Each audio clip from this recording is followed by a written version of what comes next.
right? Yeah, there were. As of we'll that, stand for the Pledge of Allegiance. I still.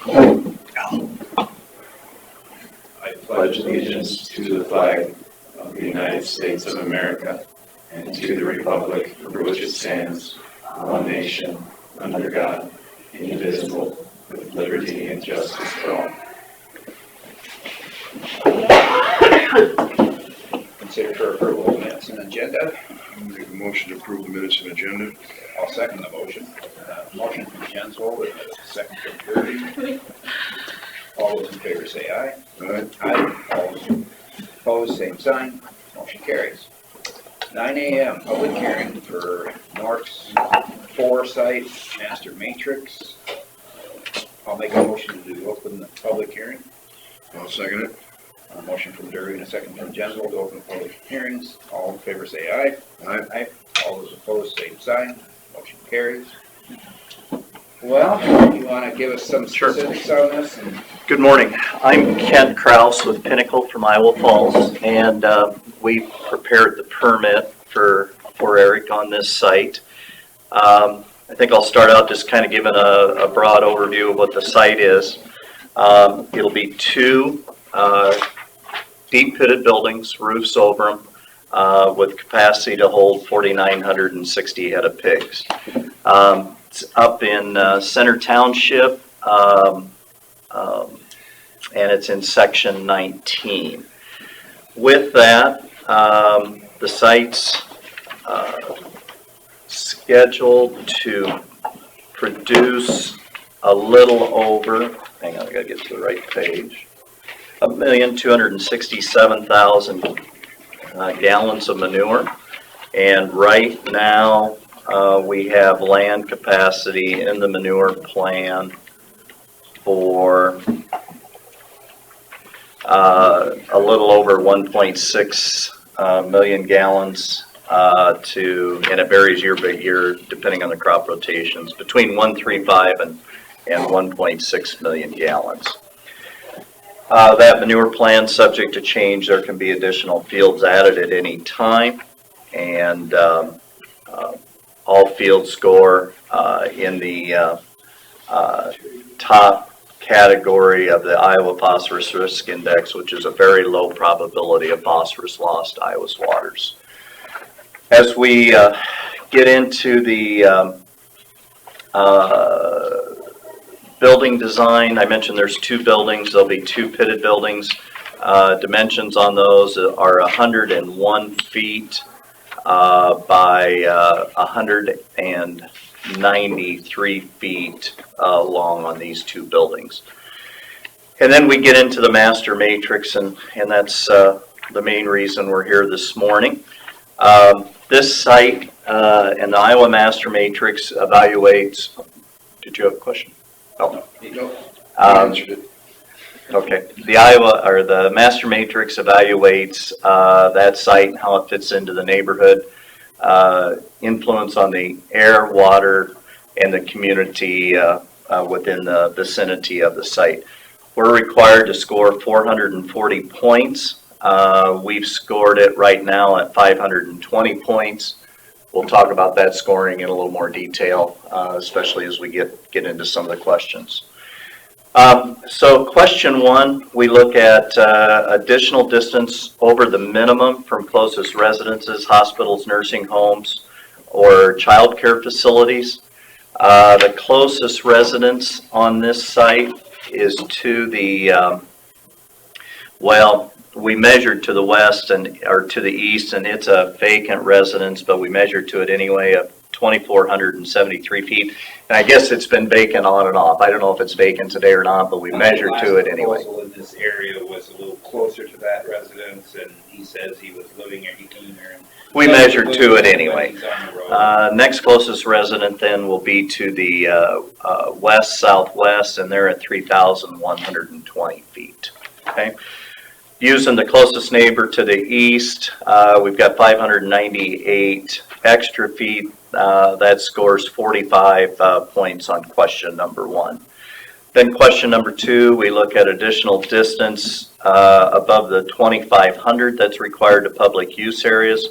We looked out at an additional 1,501 feet. There were none within 4,001 total, so we scored 30 points on question number 2. Question 3, we look at additional distance above the minimum to schools, churches, and businesses.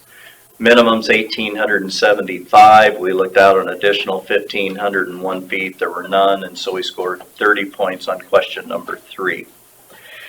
Question number 4, if you look at this site, we've actually built secondary containment around it, and the reason we did it is there's major water to the northwest of that site, so there's actually an engineered secondary containment berm that came along with the construction design statement. With that, Iowa code reads that that distance the water disappears. This berm is engineered that it has 120% of capacity of the manure that's in the pit, and it has a valve in it that remains closed all the time, with the exception of it's open to drain out rainwater as that would accumulate within that berm. So anyway, with that, we've taken 30 points, saying that there's no water within 2,001 feet of the 500-foot requirement on question number 4. Question number 6, we additional distance over the minimum of critical public areas. 2,500 is the minimum. We looked out an additional 500 feet. There were none, so we scored 10 points on question number 6. Eric has committed to putting the well a minimum of 200 feet away from the buildings. The state requirement is 100 feet, so we're going to be 200 feet away from the buildings, and right now tentative placement on the well is going to be on the southeast corner of the site, up on some higher ground. It'll actually probably be the highest elevation on the site. Question 8 also involves the secondary containment. Because we were within 1,000 feet of major water, that was the impetus for the design on the secondary containment. Anyway, that major water then disappears, and we're eligible for 50 points on question number 8. There's no other manure plans within 3,960 feet. And so we're eligible for 25 points on question number 9. And just a clarification, and you'll see a notation on the placement map, there is a small confined animal feeding operation just to the east, but it's under the threshold for manure plants. It appears to be a 4,800 head nursery, which would be under the 500 animal unit threshold. Okay. No high quality waters within 2,000 feet, so we score 30 points on question number 10. Again, I mentioned that they're deep pitted buildings, and so there's a roof over the manure storage. We're eligible for 30 points on question number 12. Because we have secondary containment to protect the water, we're eligible for the 20 points on question number 13. Next points we took, again, are question 17. Because we're using deep pitted barns, we're eligible for the forms manure storage structure on question number 17. The site will also have a turnaround where the trucks can come in completely off the road, turn around and fill with feed or load out pigs, so we're eligible for the 20 points on question number 19. Eric has had no administrative orders or no DNR violations of any kind in the last 5 years, and so he's eligible for 30 points on question number 20. By size, again, we're a 4,960 head site that calculates to be 1,984 animal units, so we're eligible for 20 points on question number 24. He'll also be utilizing a pan watering system, which is a water-saving device. So from a resource perspective, he's going to use less groundwater, but on the environmental side of it, then it'll also produce fewer gallons of manure and a higher concentration of nutrients within that manure. So we're eligible for 25 points on question number 25. And you don't see it very often anymore, but surface application is still legal in Iowa. Eric is committed to injecting the manure on this site, and that's a lifetime commitment. There's no provision to ever change that commitment within the Matrix system. So, Is he planning on a tethered injection? we talked a little bit the other day, that would be his preference. That's what he was supposed to be using on that. Yep, and that's his preference, and it'll depend long-term on where these fields are. Right now, there are some adjoining acres, but some of the fields are a little spread out, so I'm not sure if that's going to work out on this site as well as it did maybe on some of the other sites, but that is his preference, and it may change even seasonally. That I know the preference is especially to use umbilical in the springs, so. Next points we took were on question number 31. He's agreed to stay an additional 200 feet away from closest public use areas. Right now, none of his fields are anywhere close to a public use area, but he scores an additional 5 points on question number 31.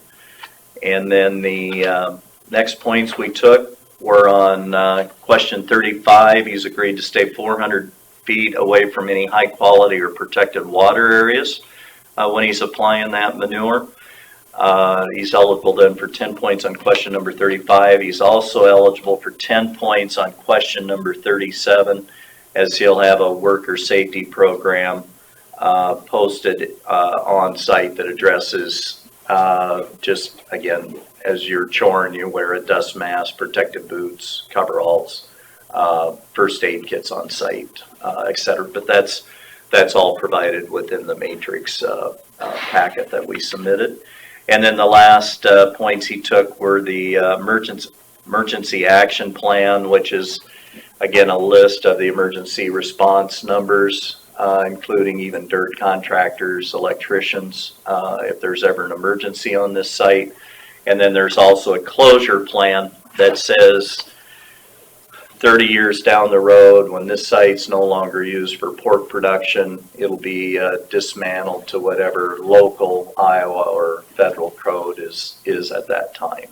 So, but with that, right now we score 520 of the 440 points required on the Matrix.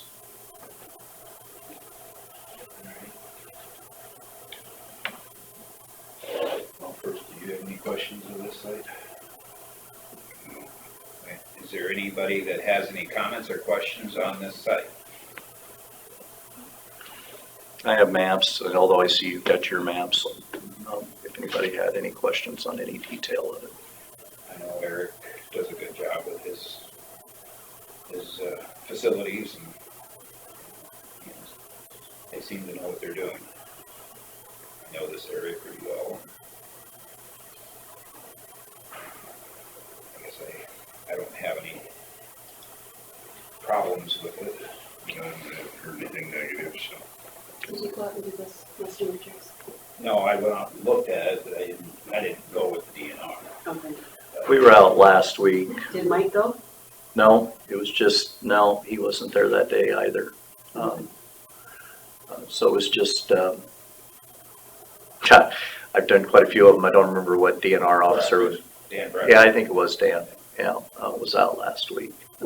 And he didn't have any questions or concerns or. Yeah, the only concern I have is the water, but with the berm, I don't see a problem. Yeah, and I mean, that's probably a $20,000 investment they'll make building that berm, just an additional dirt work. And again, it's all engineered, and construction will be The only thing I monitored. can see is if say there's no public recreation within so many feet. What was the footage on that? Well, a public use area, we looked out Public use areas would have been 2,500 feet, and then we looked out an additional 1,500. That is a water trail going through there. As far as the river, or is there That water trail, there's or is that a drop-off walking? points along that river, and that is a water trail, they consider it. Yep. But how many points is that? Well, we would have scored an extra 30 points on public use areas, and actually bike trails, even hunting preserves. To earn these points, those are exempt unless they have either shelter houses or park benches or barbecue. Yeah, where people actually congregate. So, again, a lot of railroads or abandoned railroads today are converted to the bike trails. They're exempt unless there happens to be a shelter house or something within that proximity of that confinement, and the water trails would be in that same category if there aren't any improvements out within that vicinity of that trail. And I don't know if you've met, this is Eric's son-in-law, but he lives next to what we call Norski 2. So, okay. I think my deck is 90 feet from the edge of the barn. You know, Jordan, that barn. Glad to be a part of, the next installment in the family business It always too. looks better when they're willing to smell it themselves. Yep. Mm-hmm. Oh yeah. Well, I guess I'll make one more last call for any comments, questions of the facility. Hearing none, I'll entertain a motion to close the public hearing. I'll make a motion to close the public hearing for Norski 4 site master matrix. I'll second the motion. Motion from Jensvold and a second from Derby to close the public hearing for Norski 4 site. All those in favor say aye. Aye. Aye. All those opposed, same sign. Motion carries. Need a motion to approve it? I'll make that motion to approve the Norski 4 master matrix site. I'll second it. Motion from Derby, second from Jensvold to approve the Norski 4 site. All those in favor say aye. Aye. Aye. All those opposed, same sign. Motion carries. Thank you, gentlemen. Thanks, everyone. Thank you.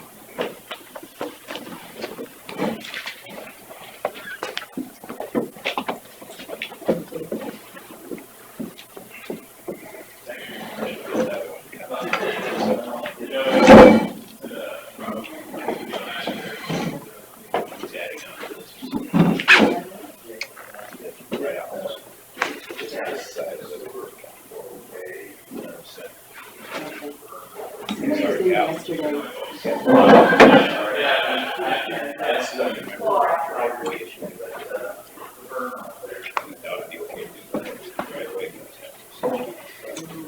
Morning, AJ.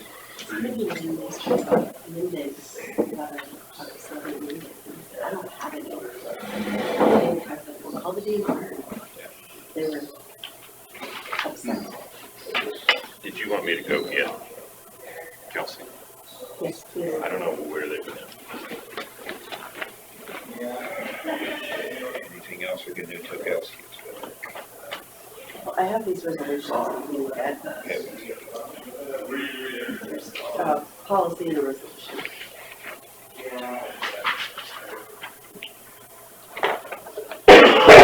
Next item on our agenda is a resolution to designate portions of the courthouse as non-public areas. I was gonna call you yesterday, but I can't remember what I was gonna call you about. You'll get a phone call from me today anyway, so you'll probably remember by that time, I knowing hope you. so. I have every faith in the world on that.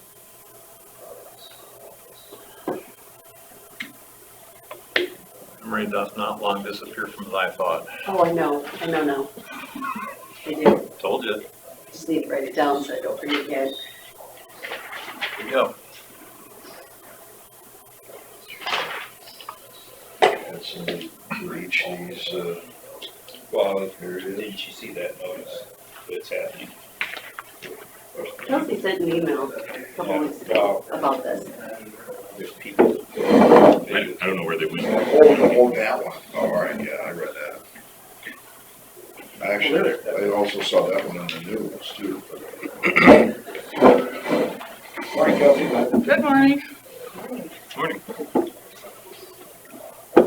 So as I understand it, were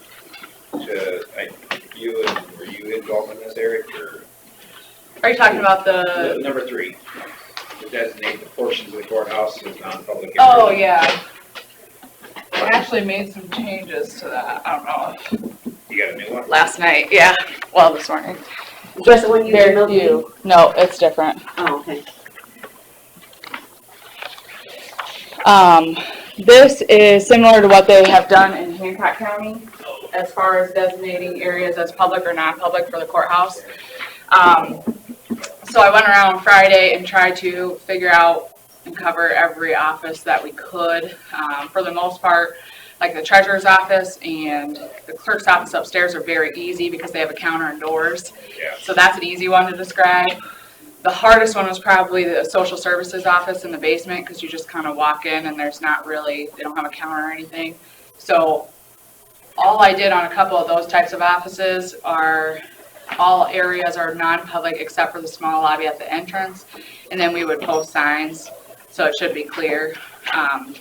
But I don't know if you read the email that I had sent out a while ago, but there are people conducting what are called First Amendment audits, which is no big deal at all. It's just we want to be prepared for it if that were to happen. More of it is making sure the employees know how to react if somebody comes in and so that the employees can understand, okay, here's public, here's non-public, so that they can relay whatever message they need to.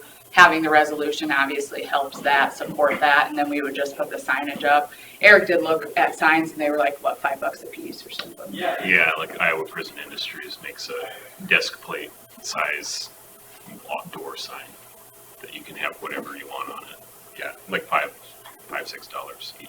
Yeah, and so most of the offices, everything would be non-public behind the counters or your general lobby area. Now, of course, it's authorized access only. So, like if Chris wants to bring somebody back or somebody needs to go to the vault, they certainly can.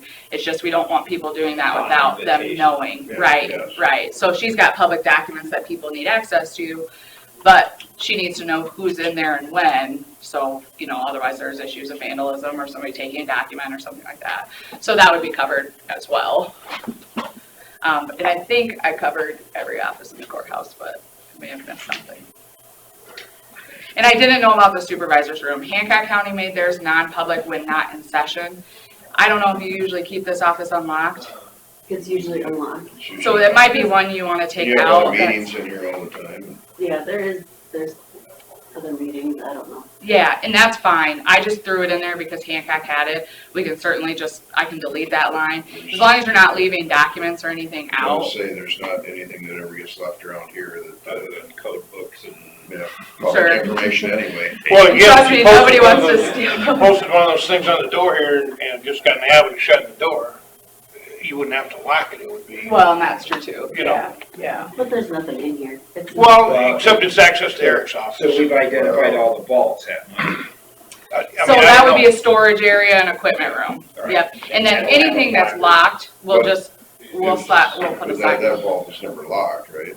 So if I somebody have wants no to idea. come in here in the off hours, they can get into that vault. Okay, But if we had a sign on it, then it's identified. correct. And so how that works then is if somebody were to not be compliant, were to insist on going into a non-public area, it's technically a trespassing charge is what it would be. Yeah. So that's the enforcement part of it. If you guys have seen the videos at all, Yeah. it's more of a comfort level than anything. It really is. It To make puts everybody on edge, it's just very uncomfortable, and we had a guy here a year or so ago doing basically the same thing, and he'd walk around with his camera and record absolutely everything. He never entered different offices. Areas, yeah. But he would record you from the minute he walked in until he walked out, and it just puts everybody's comfort level. Do you wonder what he's up to? Yeah, exactly. We're not trying to hide anything, it's just that everybody's very uncomfortable. You know what I'm Right. talking about, you know exactly. And they're all looking Well, for some nobody kind wants of to be gotcha. videotaped. Right. That's, Well, and if you watch the videos, I mean, you can see that the person kind of feeds off those who are getting Yeah, he yeah. knows who's uncomfortable and agitated. He's- So I've talked to all of the offices, and once we get this in effect, and I know exactly what's going to be public, non-public, I plan to go around to each office and talk to them again and make sure everybody's comfortable with how they would react if something like that were to happen. Mostly, you just don't respond as long as they're in the public area and it's fine, they're not causing any problems. That's the easiest way to do Is there it. gonna be a canned statement that they would respond with? That would be difficult only because it's gonna be so fact specific as to what the person's doing or saying or how they're acting. But it's mostly, try not to call law enforcement unless you feel it's necessary. Don't just call them the first time you see somebody walk in with a camera recording if they're not trying to do anything.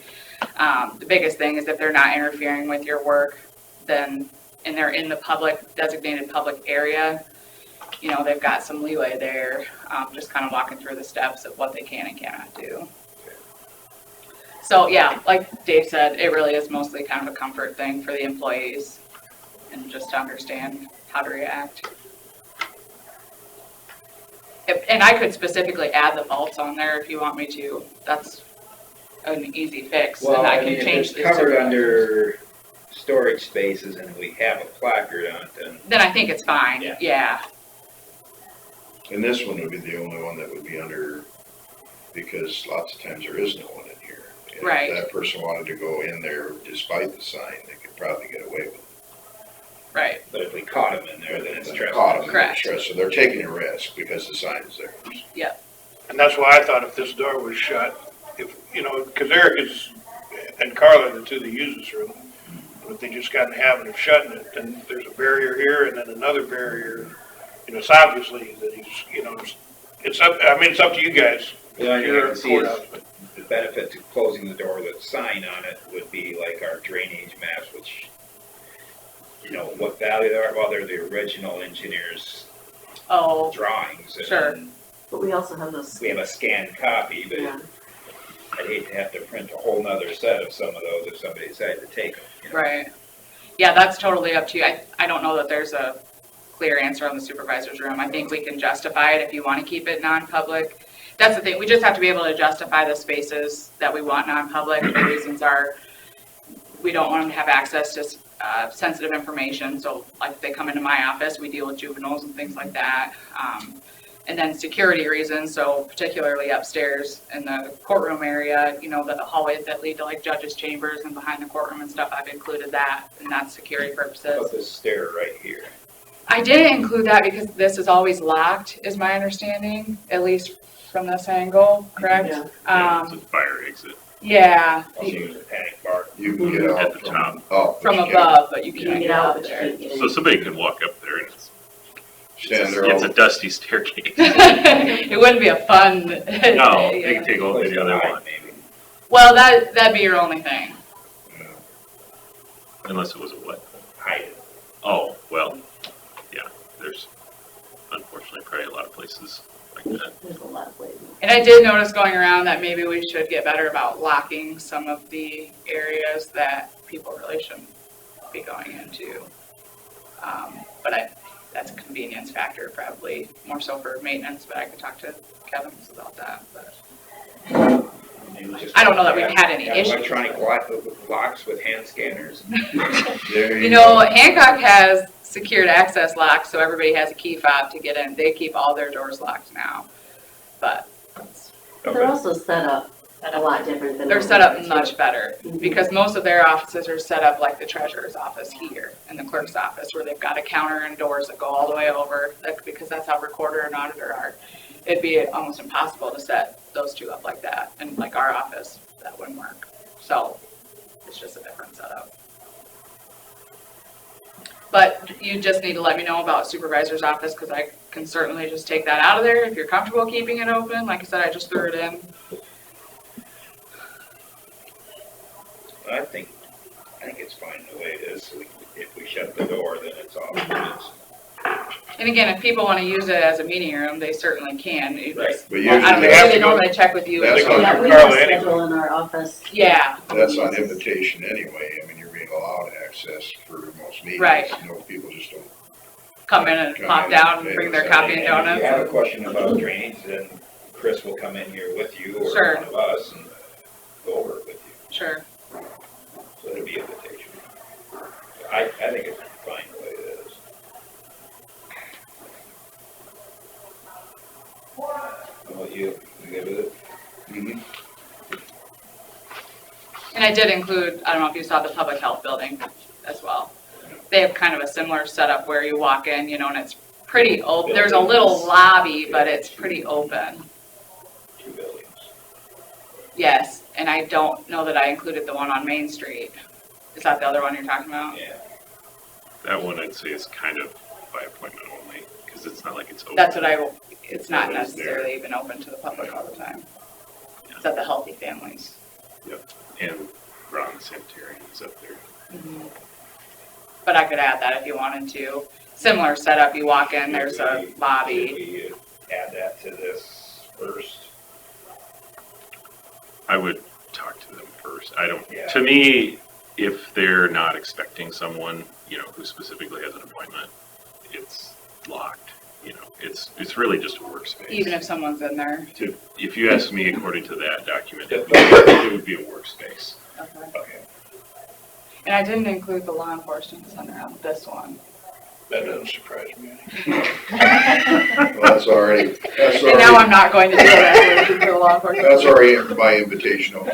Well, that is why I didn't do it, because they already have secured access locks. The lobby's the only public area. You guys know how to handle it. Right. We hope, anyway.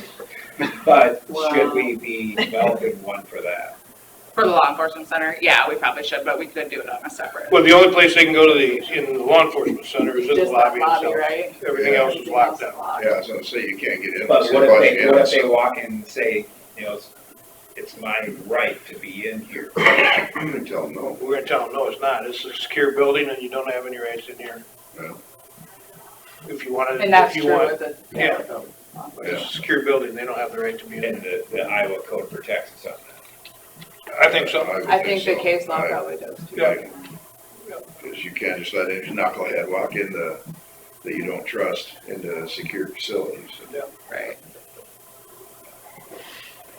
So, But if we did decide to do one, we could definitely do that. And it'd probably be cleaner to do the law enforcement center in a separate resolution anyway. That's why I didn't include it as well. Would the Healthy Families be the only other building? Conservation.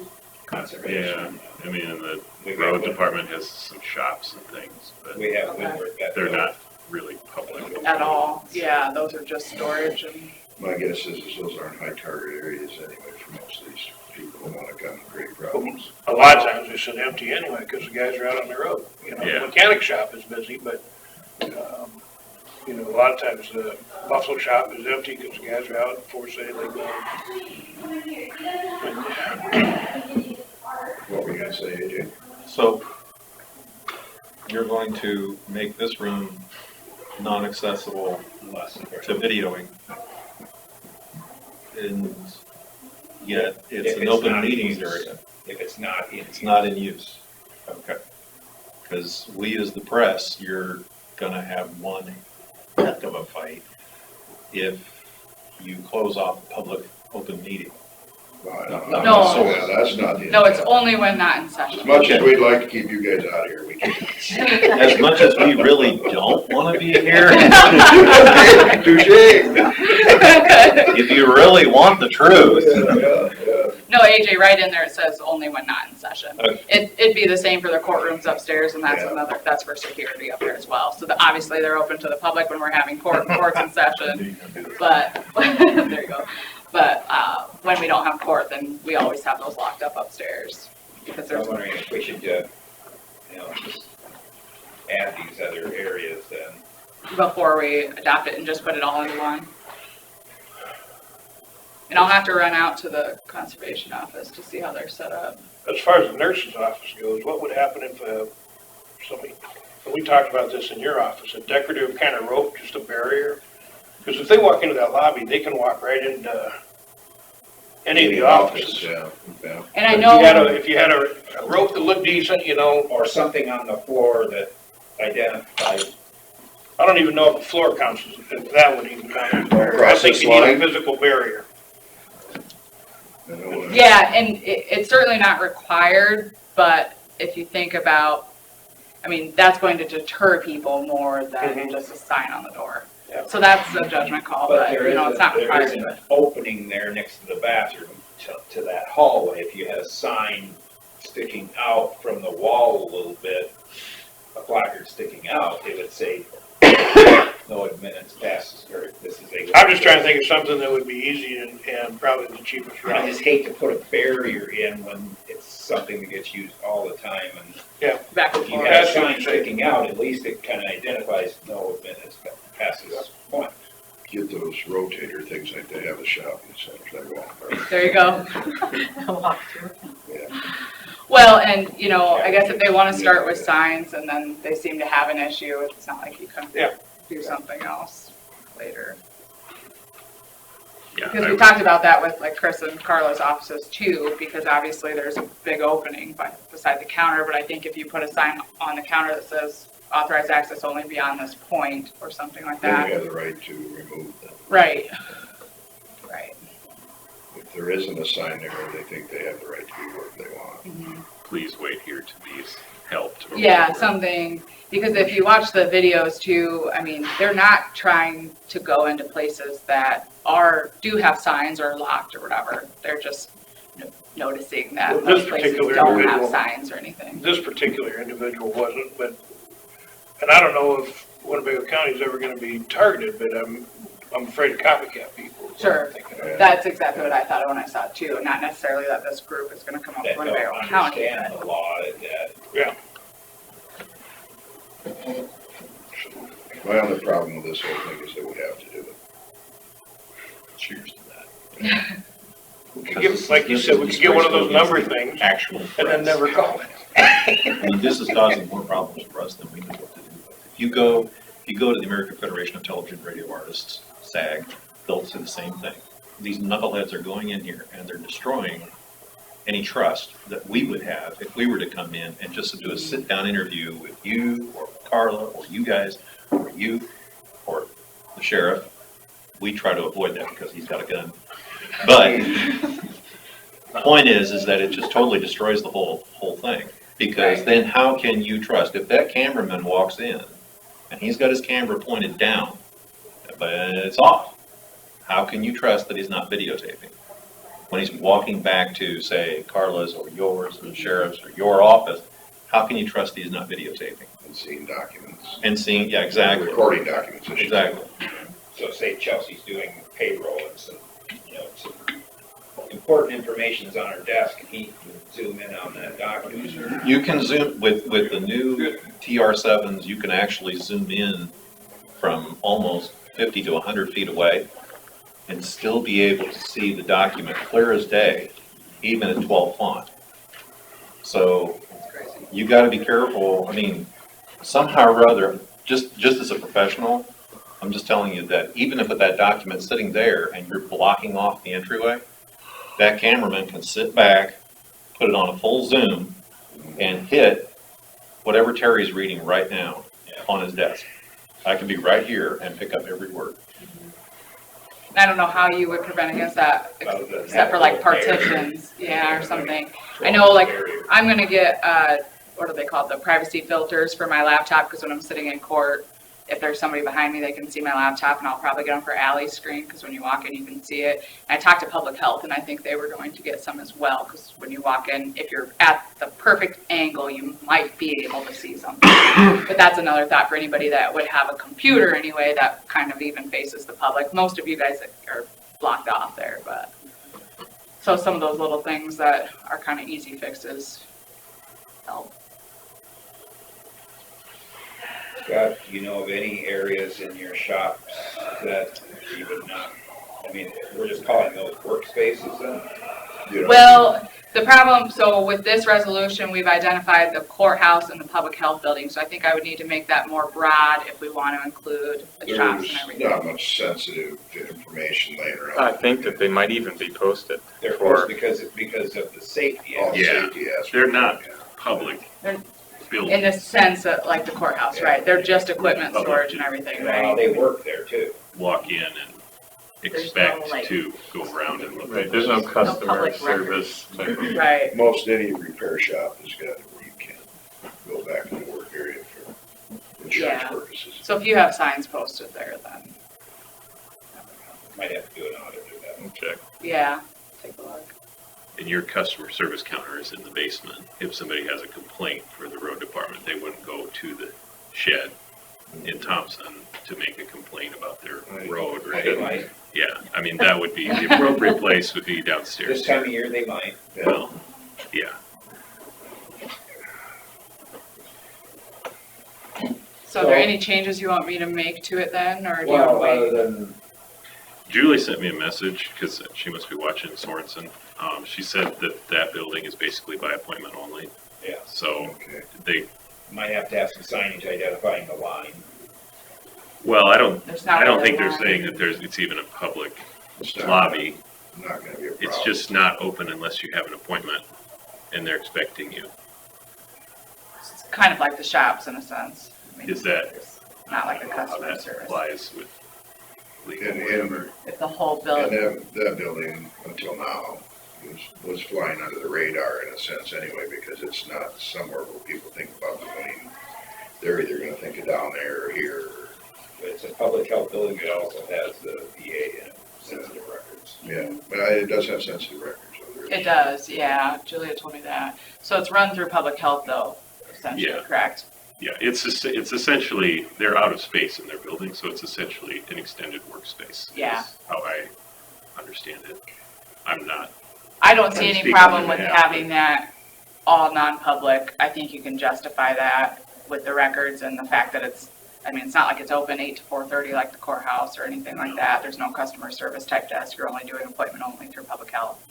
I don't see that. and they being a get their problem. appointments over here, you know, or on Right. the phone. Right, They don't walk in there to make an appointment, yeah, so. no, I think that's fine. So in this, What I know. does this identify, yeah, Commission of Veterans Affairs, okay, so that's covered. Yes, I did add that in when I went and looked at All it. right. The other one would be Winworth Betco. There is very sensitive information there. It is a 2-county 28E office. Which office is that? That's in Mike Mel's. Okay. Okay, And I think we're almost gonna have to identify some kind of a line there. Well, since you guys have your own board for that, would they do it, or would we do it here, pass something on there? Because don't you have a Winworth Betco board? Yeah, I'm Yes. just wondering, but we need to probably figure that out too.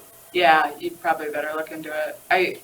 Is it a building that's open to the Yeah. public? I mean, I guess I've never been there, so I'm not We sure. encourage Usually people that somebody wanna there. develop something to come in and, ask questions, Okay, but there is some sensitive files in there that we have to protect. sure. May I suggest that you collectively develop an interview room? One room that does not have any sensitive information so that, as I mentioned, that cameraman doesn't walk in with his camera down. Just so that other stations, or us, because we do video streaming, can come in and sit down. And this is the one room where there is nothing that is available to the public to see. It's just a one-on-one situation, because you do have the open meetings here, but you really should have some sort of a room somewhere. I don't care if it's the dusty staircase, where you sit there and this is where you're going to conduct television or video interviews. So that keeps the cameras out of all of these rooms. Or out in the hallway. Yeah, the hallways usually. That's where they like to set the camera up. That or this would probably be the only other room that would work for that, right? I mean, there's nothing that And you that would can't be video upon in here. request. Well, these maps are such a top secret right now, you know. Well, right. But I mean, that's what I would suggest. From the media perspective, that's what I would suggest. You have your hallway that obviously is open, but then I really strongly suggest some sort of partitions up top so that people cannot see in, or the one-way glass on front of your screens of your computers. but set up an interview room where that television station or those people can come in. That's the only room they can videotape in. That's it. Every other room is off limits, period, even the bathrooms. Well, the bathrooms are automatically off. I know, but there's no signs. That's just law. I hope so. Can't There are the public Can't film ones in over there. bathrooms. Anyway, the point is, that's what I'm getting at. So are we better off not putting this one on the list and just consider this one the interview room?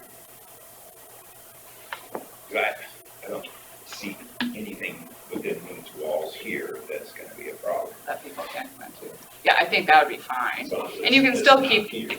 you can still keep the door shut if you want, and so people aren't just walking in for the fun of it, but It says, please walk in. it does say please walk in, yeah. Which is good from an open meetings perspective, but, I mean, that's an idea, yeah. Almost need a flip sign on that, because if we're having a closed session, we almost need something we can flip around that says closed session. Or we just tell them to please walk out. You could tape a piece of paper up that says closed session when you're having them too. I mean, just something simple like that, just so it is obvious. Be an easy fix. You're not in closed session all that often. Just tell them please walk out. Well, I guess that we wouldn't have to tell them that if they read it on the door. Yes, they would know better than what. They wouldn't even bother. But then I've noticed a lot of people don't see a lot of signs in the world. But They don't see stop signs this big. Just saying.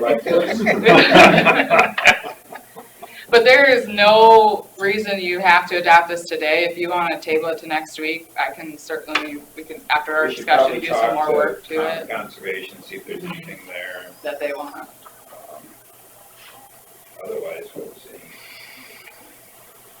I think we're okay with healthy families, and if you just want to check on your signage at your shop, Scott, then Yeah, about 16 minutes after the budget. We're missing a public hearing here.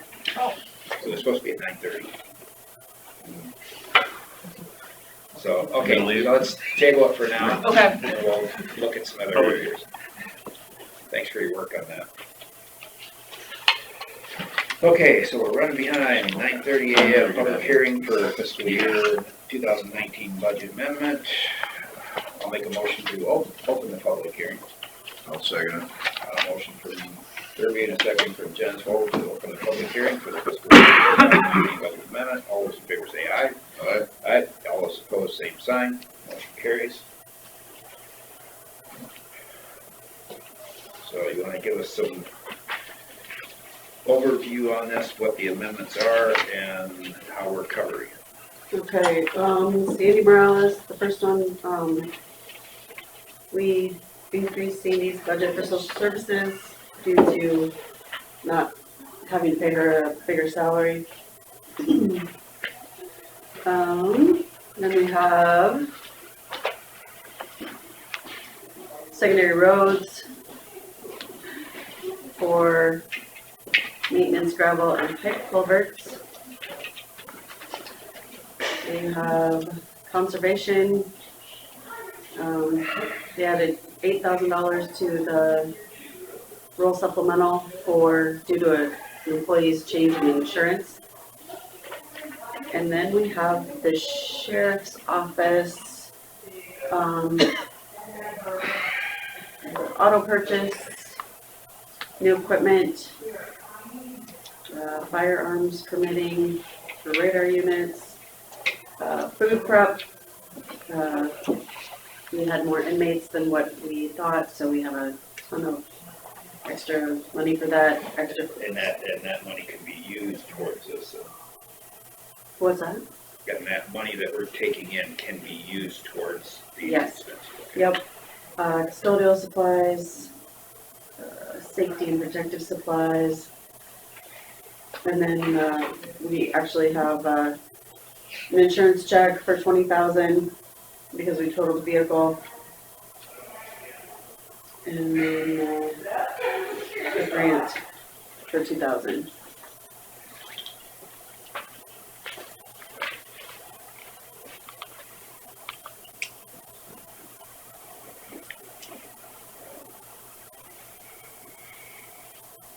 If you look at the back pages, it might be a little bit easier to see what's actually, not that one. This one. Yeah, no, Not that one. so, Those, yep.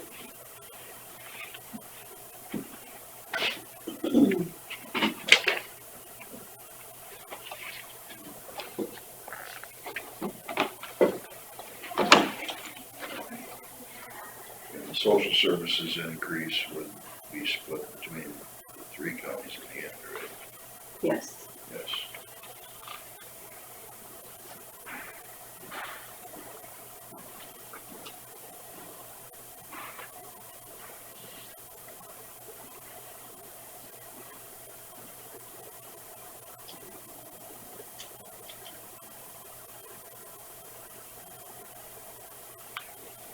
Scott, you wanna do an overview of your amendments? Sure. Our amendment is to adjust our budget to include $300,000 for maintenance gravel and then add a project northwest of Thompson. This is an unforeseen circumstance. This is an opportunity that we found after we had a pretty good year last year, and our carryover balance was such that we could dedicate some of that to these projects. So ultimately, our ending balance will be higher than we expected it to be, even including this.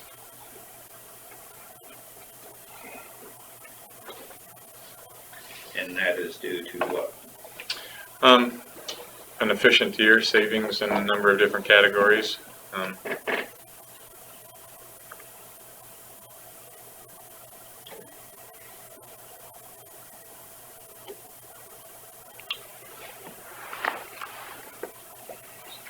There's a number of things that we program a little bit conservatively because they're unknown at the time of budgeting. You know, as you know, we budget 18 months out from some of the work we're doing.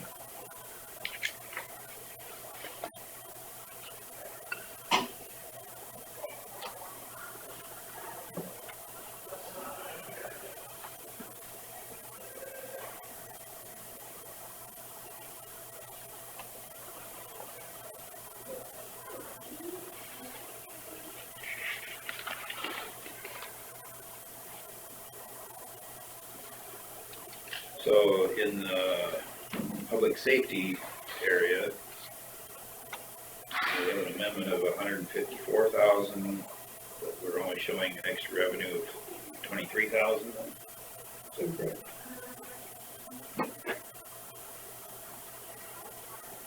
So then the 130,000 comes from where? The general basic fund balance.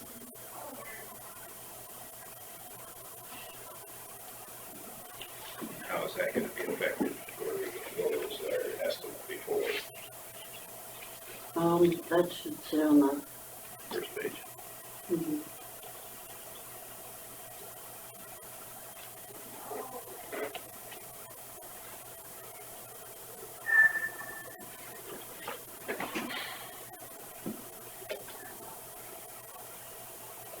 Actually, I don't think it says that. Let me pull up the department management budget. Seems like our fund balance was gonna be 300,000.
at the bottom, it says total ending fund balance.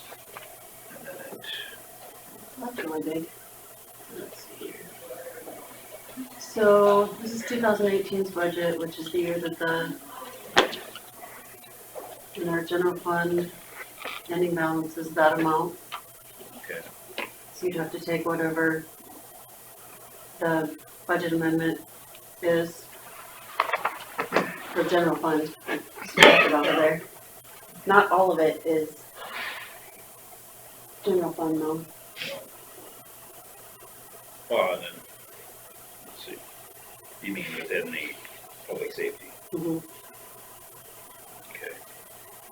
So that car was under which, The car is under the general basic. okay.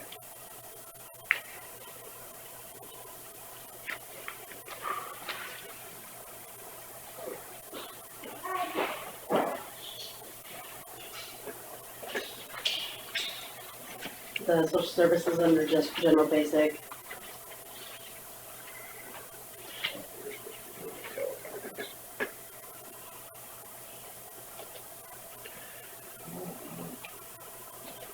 Well, I guess I understand it now.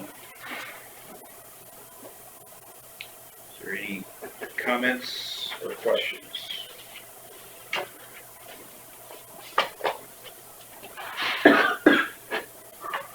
Hearing none, I'll entertain a motion to close the public hearing. I'll make a motion to close the public hearing for fiscal year 2019 budget amendment. I'll second the motion. A motion from Jens Holden, a second from Derby to close the public hearing for the 2019 budget amendment. All those in favor say aye. Aye. Aye. All those opposed, same sign. Motion carries. And then a motion to either approve or deny the budget amendment. I'll make a motion to approve the budget amendment for 2019. I'll second it. A motion from Derby and a second from Jens Holden. All those in favor say aye. Aye. Aye. All those opposed, same sign.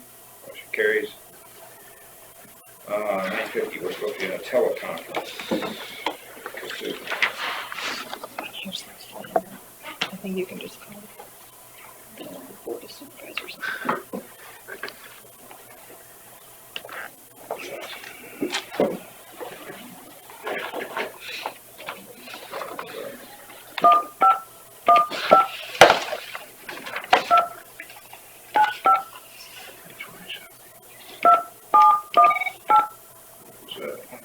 That's just push the button then. Yep. Hello, this is the supervisors in Winnebago County. Yeah, you got the supervisor in Cassuth County, plus our auditor, plus Marge, our drainage clerk. All right, we've got our auditor, our drainage clerk, Chris, and we have our county attorneys here, and we have our county engineer, our IT, our sheriff, and our KLW. Party day, yeah, it's a big day. Wow. All right, so we're discussing the possible action regarding DD 68-136 Lat 2. To start with, So what this project is we had a petition to clean out the open ditch of our DD 21. In doing so, it realized that DD 68 Lat 2 would also need to be cleaned, otherwise it does no good to clean DD 21. And that is a joint district, so now that we have that report, we need to get together to see if that is something that you guys want to do to continue further. You got 90-some% of it.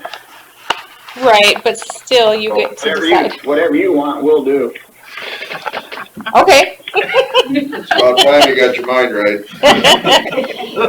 So, This is the only time. Yeah.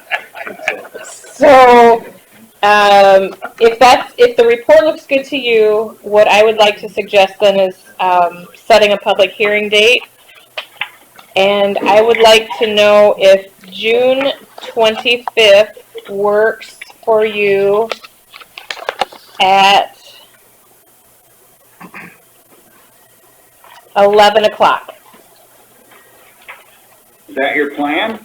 Good with us. I was gonna say, that's what I would like to see happen, so I would need some of you to make a motion and second that, but But are we gonna do that via phone, or are we all gonna meet somewhere?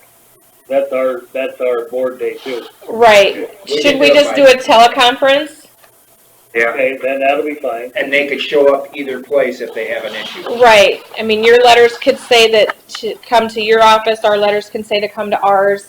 It is a repair, which means there's no remonstrance. It will just go through. So,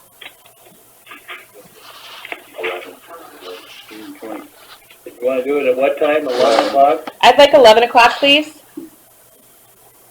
And we're checking with our auditor here to see, It's open. What would you like me to put on the agenda? and it'll be teleconference with Winnebago County repair to, Public hearing. public hearing, Public hearing. DDWK 68-136. And then also on that report, they would like to see that main ditch of 68. I don't know if you saw that, to clean from where Lat 2 comes into the open ditch north to Minnesota border. okay? Was that okay with you guys also? Because I believe we still have the majority of that ditch, but it's still in your county. Yeah, so you got the majority. Okay, so we'll do all three They then. just wanna clean that half mile going north? Yeah, Yeah, that'd be fine. okay. Cause there's no use in cleaning unless you go, what about in Minnesota? We don't want to go there. Come on now, take a challenge. I'm good, thank you. You can. Lead by example. Yeah. Yeah, sorry. It only took us 8 years to get that ditch cleaned up through the golf course. Yeah, so we'll just leave this here. So then on our agendas, it should read that we want to have the public hearing for joint 68-136, 68-136 Lat 2, and then our portion would be our DD 21. Okay. Is that right? Yep. Okay. Now, today, do we have to approve the engineer's report? Correct. Yes. You accept the engineer's report. Accept the engineer's. And we did that. Yeah, we did it on our end. Right, so you guys have just to. have to do it. Yeah. We'll have to accept it on our end over here. Right, right. And who is the engineer? That's Jacobson Westergaard. It's on that. Rick Hocker did it. Okay, so, Yeah, it's right here. It'll go in their file Did you guys have that from before? Did Marge give you that today? today. Because I didn't get a copy of it. So, Jack, you want me? so we need a motion then to accept the, engineer's report for WK 68-136, from Jacobson Westergaard. Motion by Supervisor Stecker, is there a second? Second. Second by Supervisor Jarvis. Any further discussion? Roll call vote, please. Yes. Stecker, Yes. Bob, out, absent, Jerk, Yes. Yes, motion carried.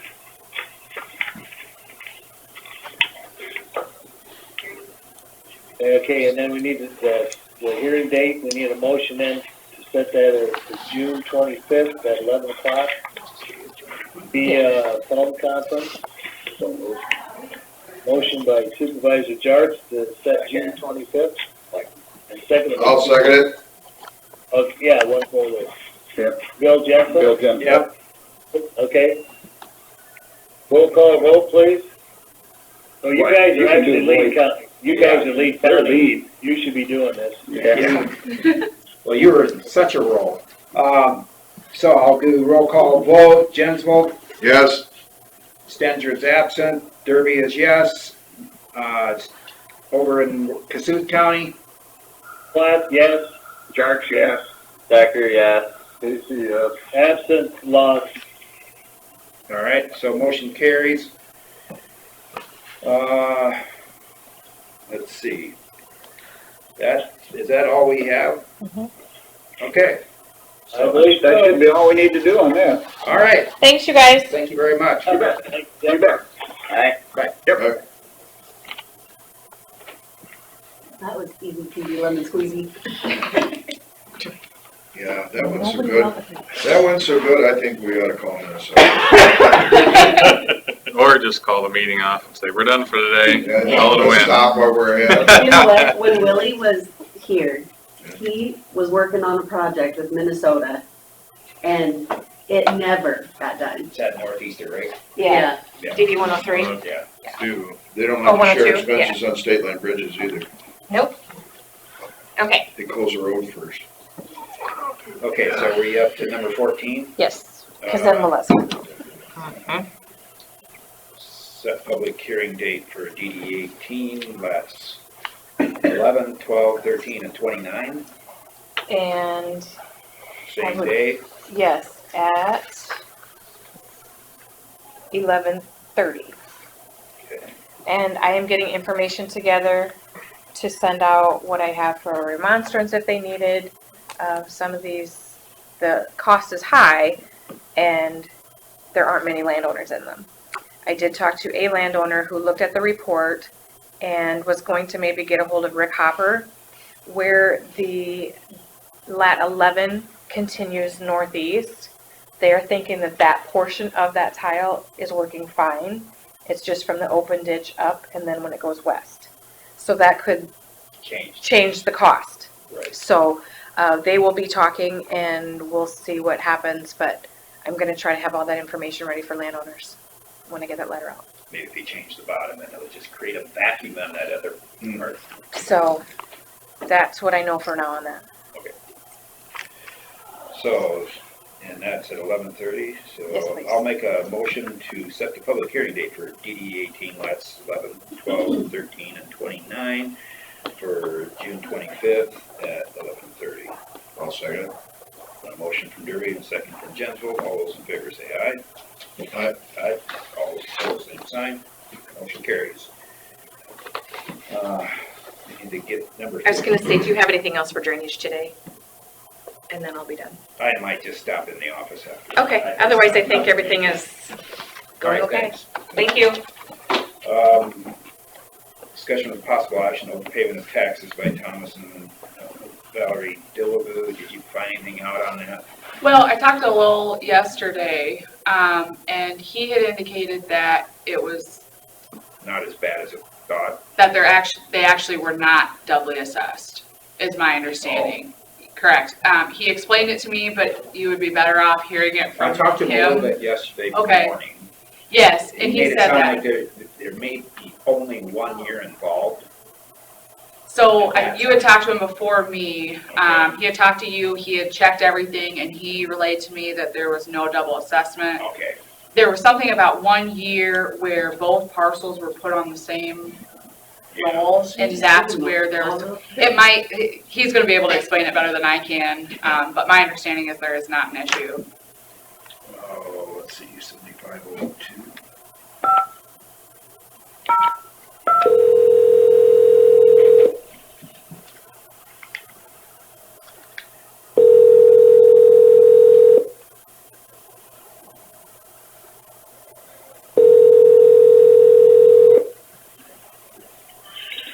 This is Judy. Hi, Judy. Is Lowell available right now? He is. 1 minute.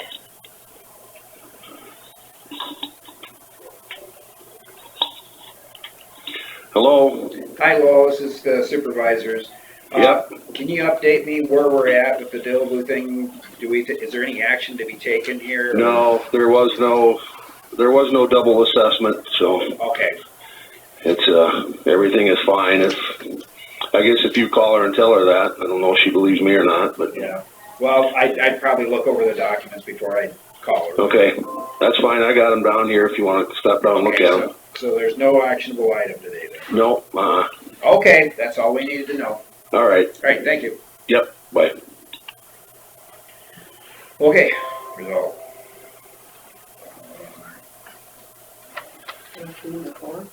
Yeah, let's get back on track. Consider for approval a policy on disclosure of security-related information. Did you table 3? Yes, so it's probably the same thing with this, or? Well, it's different. It's kind of a similar concept. So this is something Eric had brought to my attention. So, and I emailed that out. Under Chapter 22 is, of course, the Iowa Open Records Law, which we're subject to as government entity. Under sub 7 of that, there are a number of exceptions to open records. It's sub 50 that we're talking here specifically about. Included in that is like our security information, anything that would jeopardize security, alarm systems, passwords for software, anything like that. So this is a policy some other counties have put into place, and I can't remember which ones you I know, like Sioux County. There was another one, I think. I think it was Buchanan, and I told you. Plymouth. Plymouth. Yes. Okay. So essentially what it's doing is defining what we're considering confidential under that sub 50, just in a little bit more detail, and our rationalization for that, which is of course security purposes. It's a policy, so it would be for the employees here. So if they get an open records request or something like this, first of all, everybody's pretty good, I think, about coming to me anytime they get an open records request before they respond. But it's just kind of a good internal policy to have as far as the security information for anybody that might have access to that if they're getting that request. Here's what we do with it. It falls under the sub 50. And my understanding is the other counties that have passed this haven't had any issues. It's pretty clear cut. Everything in here, like I said, it involves security in some way. Surveillance, video, if we have any, that kind of thing. Biggest thing are probably security plans, alarm systems, software. So like Eric's cybersecurity stuff. That's kind of the bulk of it. Okay. You have any questions on this?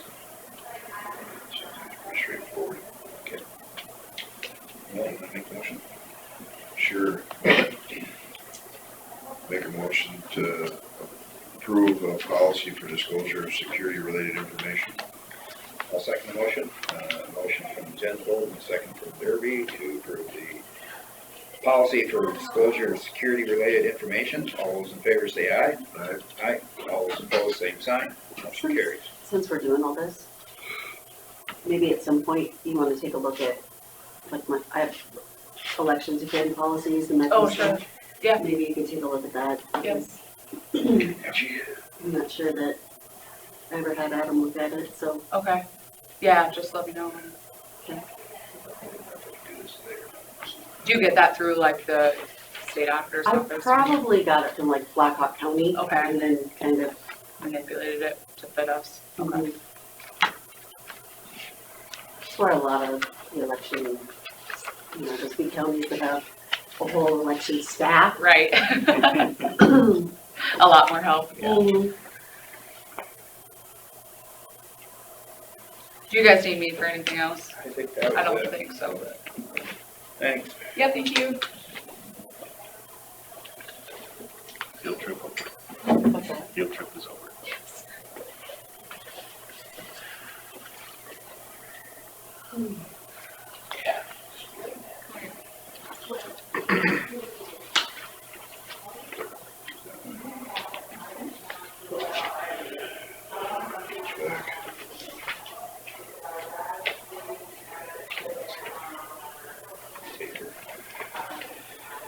All right. So we're up to 6. Oh, Scott's here. Hi, Scott. Hi. Secondary road matters. First okay, or payroll? That all in payroll that's here. Oh, I have Oh, yeah. I have a big stack of Okay, things. yeah. Stack of stuff, dude. A couple things we have, our 2 contract bridges with Rognus Brothers. The first one that they're starting on is 2 miles west of Myrie Slough there, and they have traffic control set up and are ready to close it as soon as their equipment gets there and the weather is fit to work. I was there this morning, they didn't have any equipment there yet, but I expect it soon. And we'll be out there every day to oversee that project. I have a concerned landowner there. I did talk with Mr. Graber. Well, I left a message with the Grabers, and I talked with Merle's wife, her name's escaped, Marge maybe, Yeah. Robinson, and told them that we'd be working on the project, it would be closed soon and last. They're concerned about getting to the field for planting. Okay. We'll be able to keep that closure tight enough where hopefully they can get in the field, and if not, we can put in a temporary driveway. We'll have to do that by an extra work order or something like that, but once they close it, they'll have equipment there that can put in some temporary access if we need to. Be kind of a timing thing, I suppose. Right. So let's see where the they'll driveways probably have are. to give notice a little bit when they're gonna do the field work. Yeah, maybe a couple days. I guess I didn't look to see how many of the corners had been worked or farmed or planted yet. I know one farmer, and I guess I'll touch base with him to make sure. Swingin's Farm, the southeast side, excuse me. And I guess I'll do some more checking. Which one is it? Robinson, yeah. Maybe I'll just give him a call and kind of try to iron that out. Do you have his I got his landline. Well, he's listed, so. Let me look what I have here.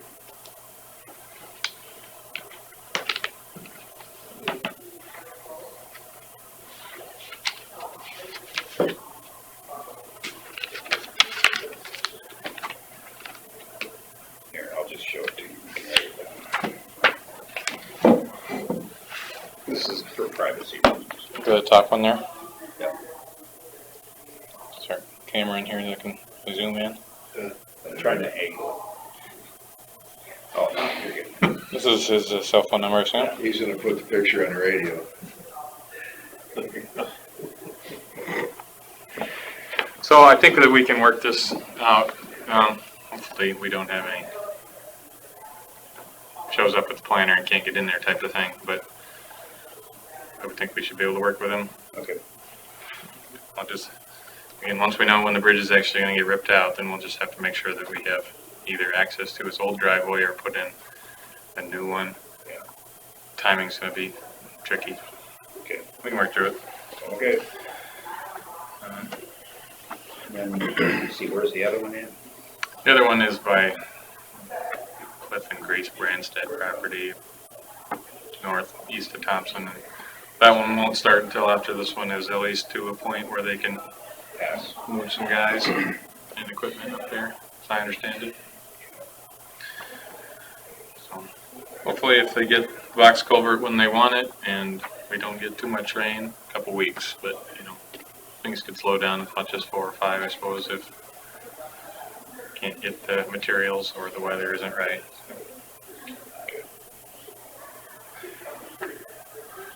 Other than that, our crew's starting to chip away at some projects here. They were working on a block tile here just northwest of town here, and dug it up and spent a couple days to try to figure it out. It was right under the road bed, under a fiber optic, and they've at least got it open and running now, but it sounds like they'll have to replace the crossing at some point.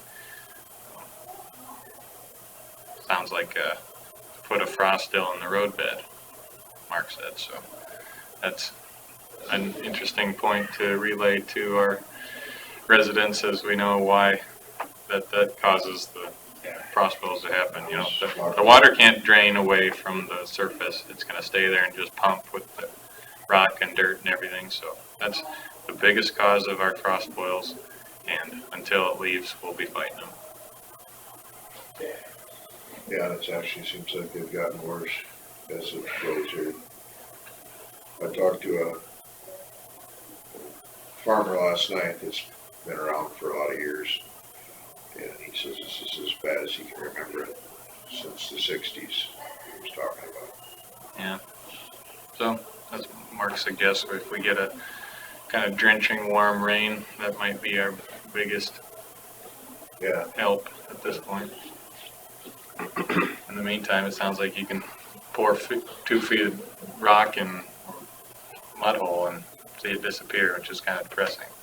Yeah. I have a concern. This morning, there's a lot of trucks hauling from BMC Fertile to the Turbine Farms.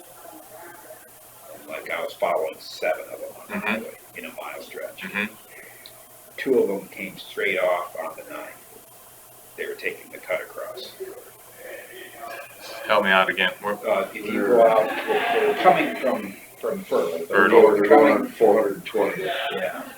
To all the Highway way, 9, straight shot. to taking the Highway gravel 9. all the way up to the blacktop that goes into Lake Mills. On the way back? Empty, you mean? No, they were full.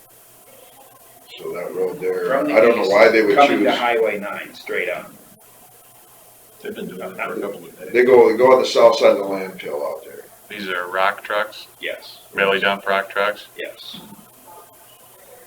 Yeah, do you know, they're coming loaded from gravel to Highway 9?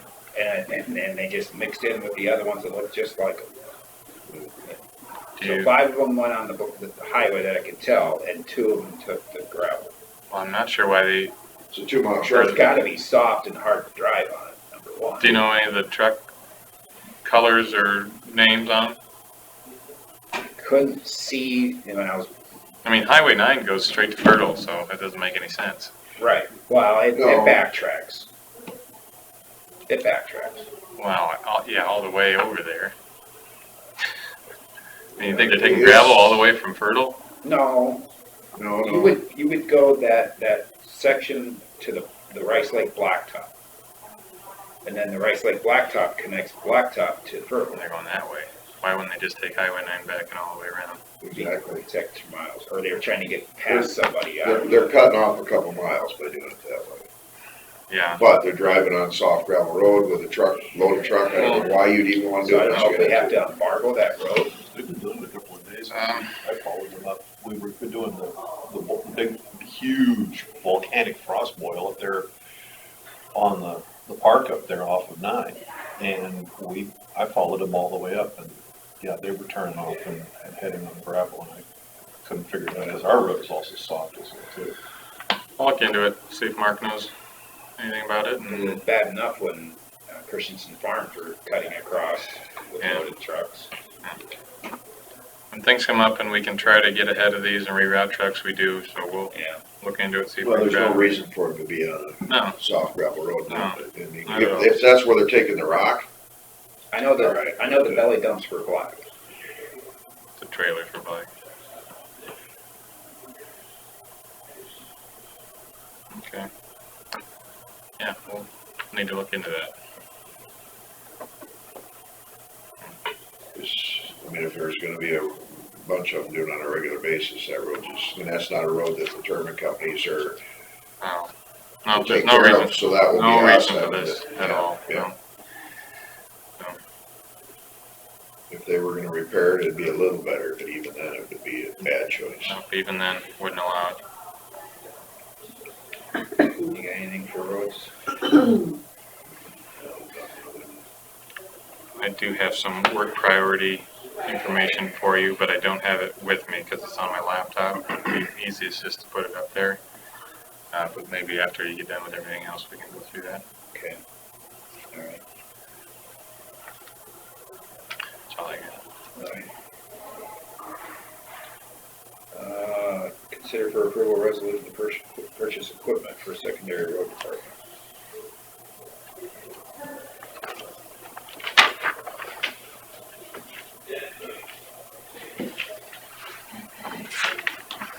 This is duplicate copies of the resolution. Buy side dump trailer for $43,660 and also the quote on the tail end if you want to look at that again. I told you last week 45 to 55, but the bid came in a little bit better on the final number. So this side dump trailer is intended to provide some relief for our dump trucks that we currently haul riprap and bridge demolition debris with. It kind of is pretty hard on our trucks. So this will pick up some efficiencies that way and also provide less wear and tear on our trucks. We have a tractor to pull it with. Yeah, we have a tractor that pulls our low boy for all the equipment that we move around and also currently pull a belly dump a lot of times too.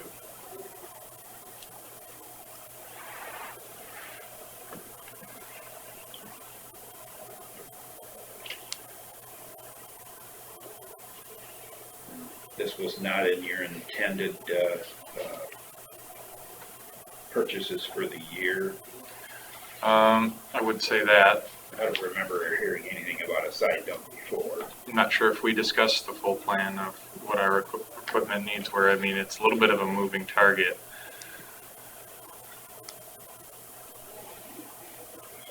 And There are some advantages to a side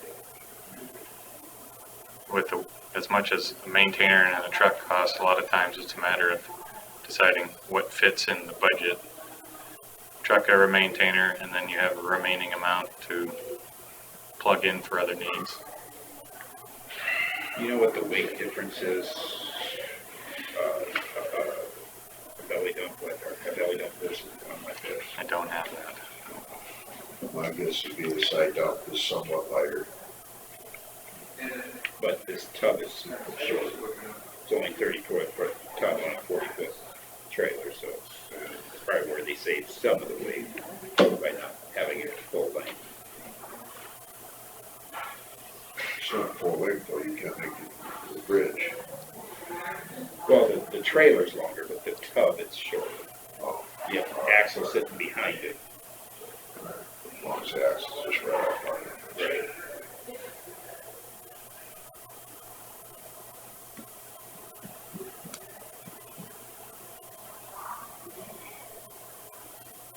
And as you indicated earlier, your carryover balance should be healthy. Should be healthy, yep. Like I said, this fits in the original budget we had.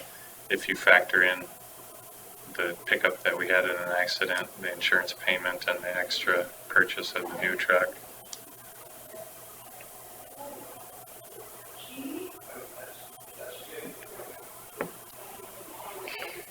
What's it? A lot less stress on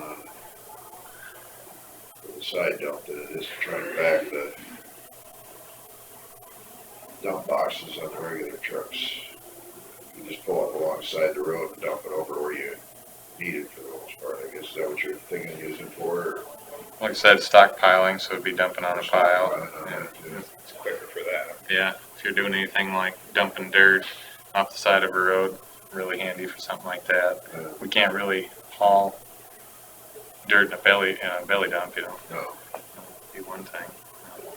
I think the biggest difference you'll see is that, like, if you look at some of our older trucks that we have on standby in the winter, those trucks we used to haul riprap, and the bottoms of them look like an egg carton. They got supports to go different ways, and then the floor of it just gets banged in between it. It's really beat up.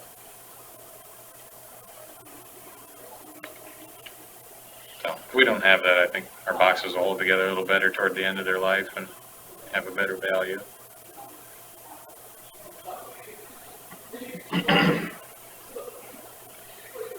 So that'll make those trucks last longer then? I don't know if they'll last longer, but maybe could get a little better value at the tail end. Either way would be a benefit. They'll look less beat up, I guess. But you'll still be hauling some of that stuff from all of them. All it takes is a couple loads to get it back down. Yeah, we don't haul, loads and loads and loads of riprap. Just project by project, a few loads here and there, so.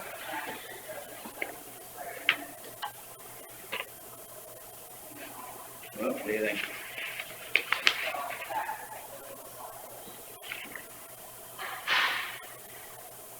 Well,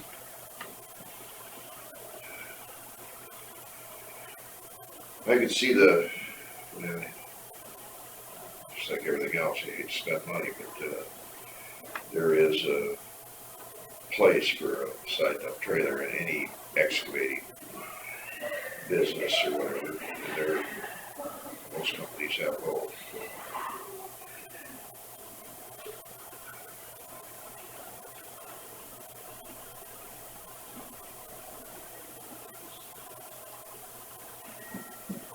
Yeah, I think if you have the right tool for the right job, you should save on other equipment. Yeah.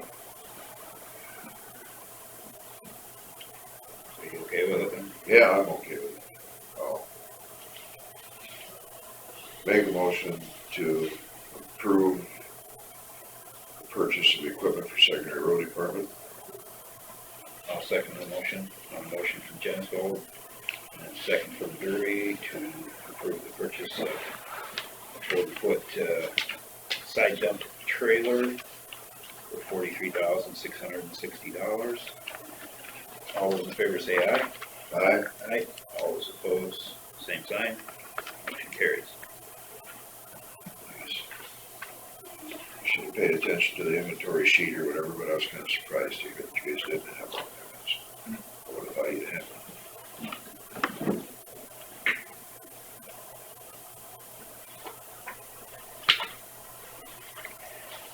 All right, around to consider for approval secondary road fiscal year 2019 budget amendment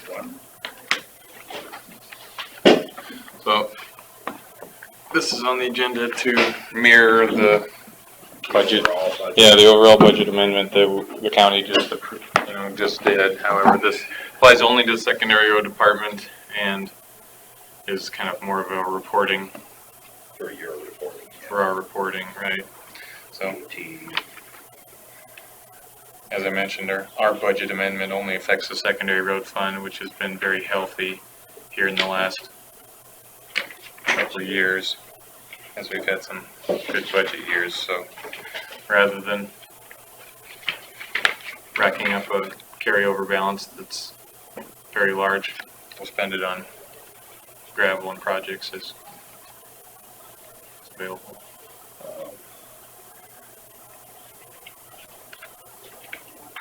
I'll make a motion to approve the secondary road fiscal year 2019 budget amendment number 1.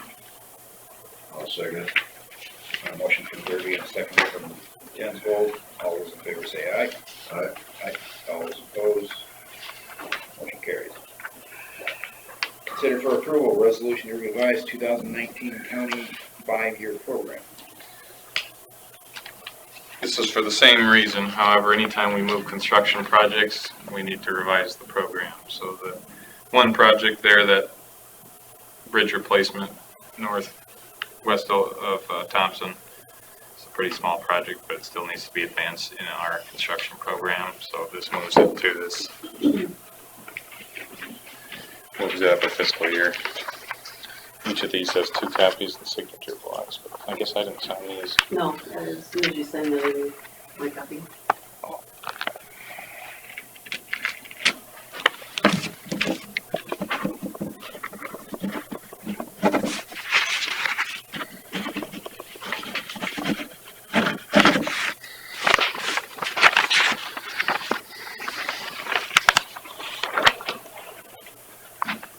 Picking up one of those. Thank you.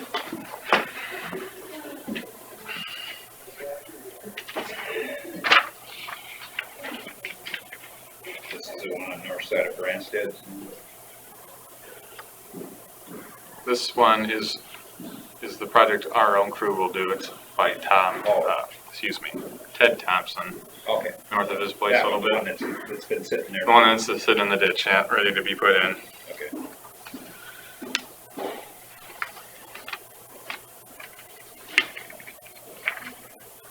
Make a motion on this one? Sure. I'll make a motion to approve a resolution to revise 2019 county 5-year program. I'll second the motion. Motion from Jensvold and second from Derby. All those in favor say aye. Aye. Aye. All those opposed, same sign. Motion carried.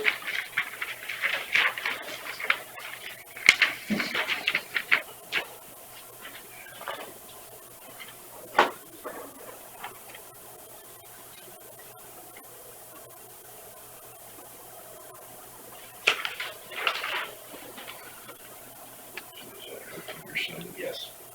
Yes. Just right where it touches. I had 21 stitches in that pinky. The week after that, I got married and I had to shake hands and everybody. The one that got me the worst was this little old Grit Miller. She had a grip.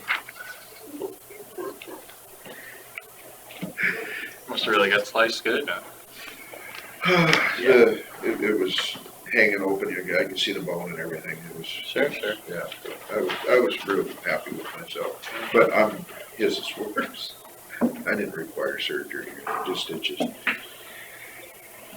Okay, consider for approval, utility permit for Line Energy to upgrade overhead electric near Scarlet.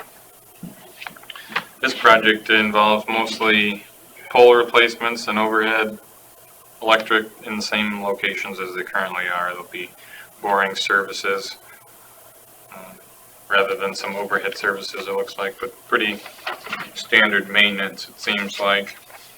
I've given them, again, a map of our tile lines in hopes that we can protect those during the project, and they'll bore underneath culverts and tiles and hopefully have fewer issues down the road.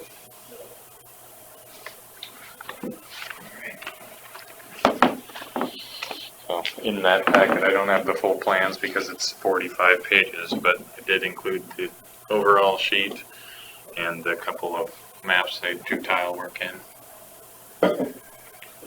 Is this a place where they lost a bunch of poles? I guess I'm not sure.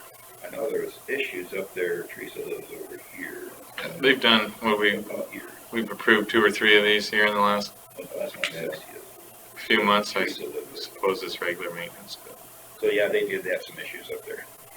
Yeah, I mean, where didn't they have issues? You know, it was kind of crazy. It was probably right here they had real issues. Mostly north-south roads they had issues on. Seemed like it, because you know, the worst of it was with the east wind and when the ice was hanging on the lines. Yeah. I'll make a motion to approve the utility permit for Line Energy for overhead work and underground work near Scarville. I'll second. On a motion from Derby and a second from Jenslow. All those in favor say aye. Aye. Aye. All those opposed, same sign. Motion carries.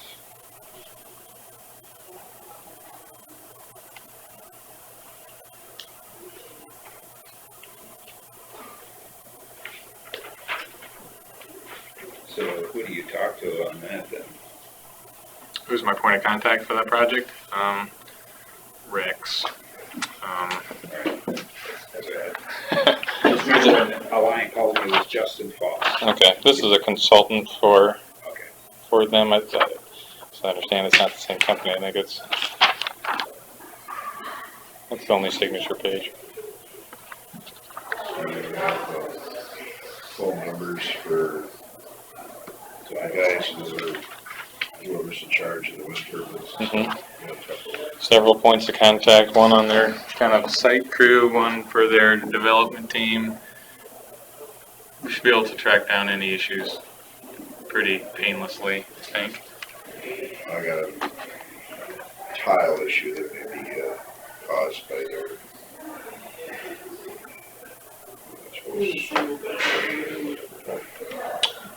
in the Golden Plains Wind Farm, the new one? No.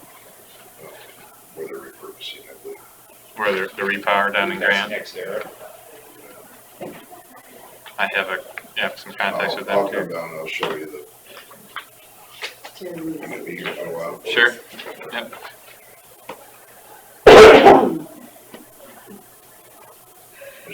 I had several of them with me the other day. They all pulled up next to my truck as I was unloading to the sprayer or whatever, and they could smell and they were hoping that they weren't all getting poisoned. They could smell just the vapor or whatever from spraying the crop. I don't know what herbicide it was. So I'm gonna open form. All right. You're in charge, buddy. I'll see what I can do.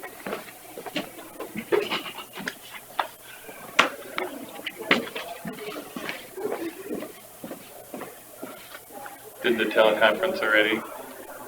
Number 12 there, right? Oh, with Cassuth? Yeah. Yeah. So just the public hearings? Open. No, we got that done too. Okay, yep. All we got left is open forum, county claims and payroll.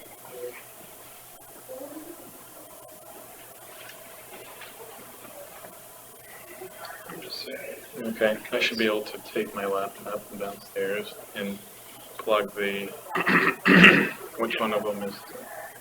Either one. There's an HDMI under the desk, and there's a VGA, and I think your laptop has both.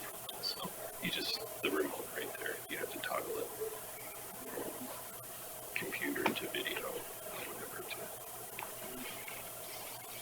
to. Okay. It's got all kinds of things plugged into here. Yeah, she's got a microphone too. Does the Wi-Fi sufficient or? Yeah. She plugs into the cable to make sure that it streams the video from the laptop too. So, needs some solid connection. It would work on Wi-Fi, it does fine, but since it's marked there, let's plug it in.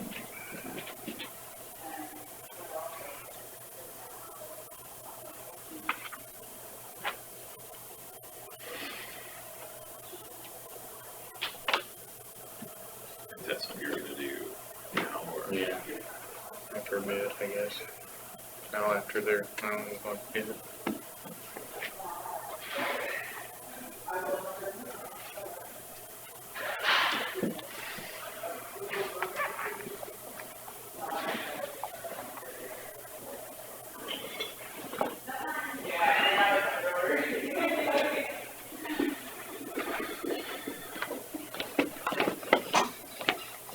There's two guys, you're probably signing stuff for you. You got lots of signing to do yet. Yeah, there's lots.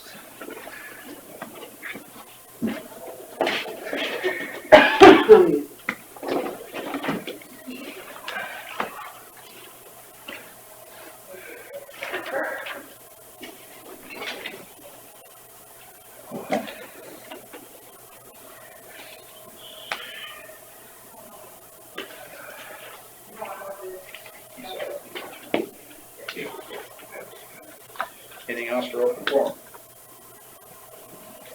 All right. County claims. Well, do we need to go back to drainage? Are we okay on drainage? I don't think she had anything else.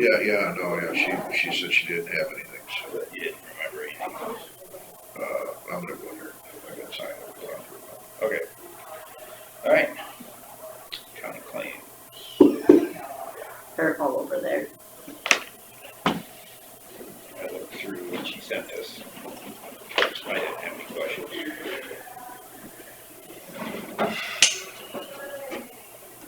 Maybe you should do the stamping and you should do the signing. Might be easier on both of you. Probably. You want to do signing today?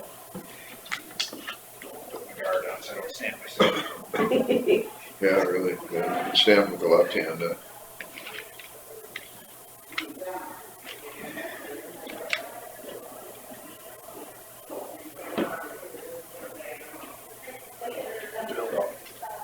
On open forum, I talked with Governor Reynolds, and the thought process is to set up the child mental health services in the same fashion as they have the adult mental health services. Yeah.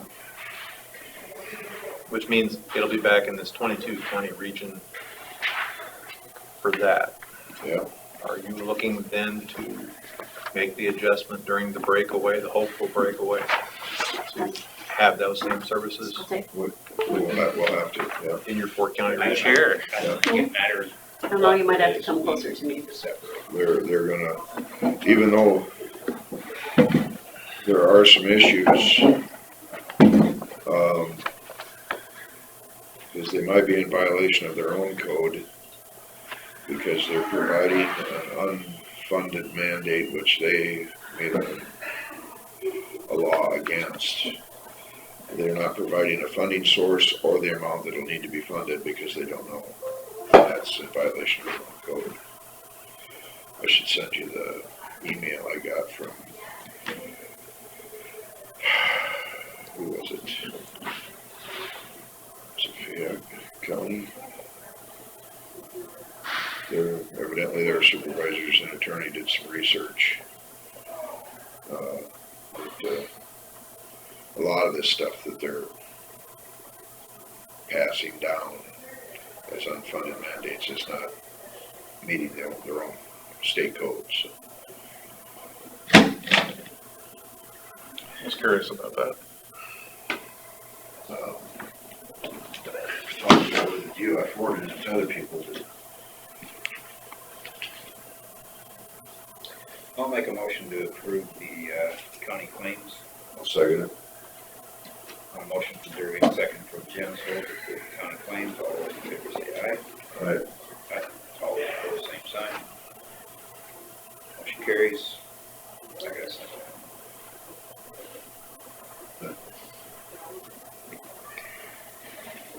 Never had a protector with this season. Get in, plug it in. Oh, good. Where'd you?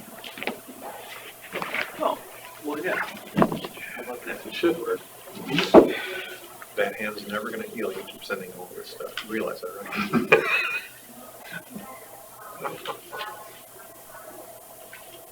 Yeah, if you would, There they are. if you would send that bill, I would really appreciate it. I'm looking for it right now.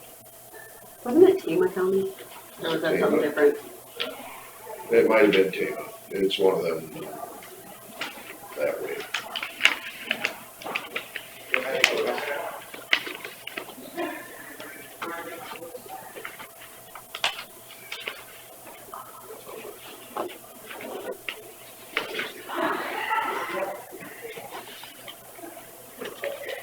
Because when I talked with Ted, he was all excited about everything, and then he started getting into the detail. He deferred and said, you really should talk to the county supervisors, because they would know more about this. Okay.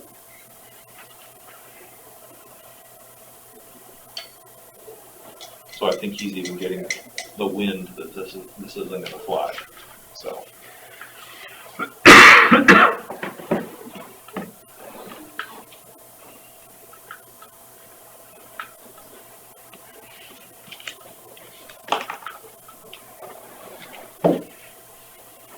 I should have said chairman, should have. Yeah. We'll do all the others, might as well do that. All right. That's why I switched it. It'll be fine.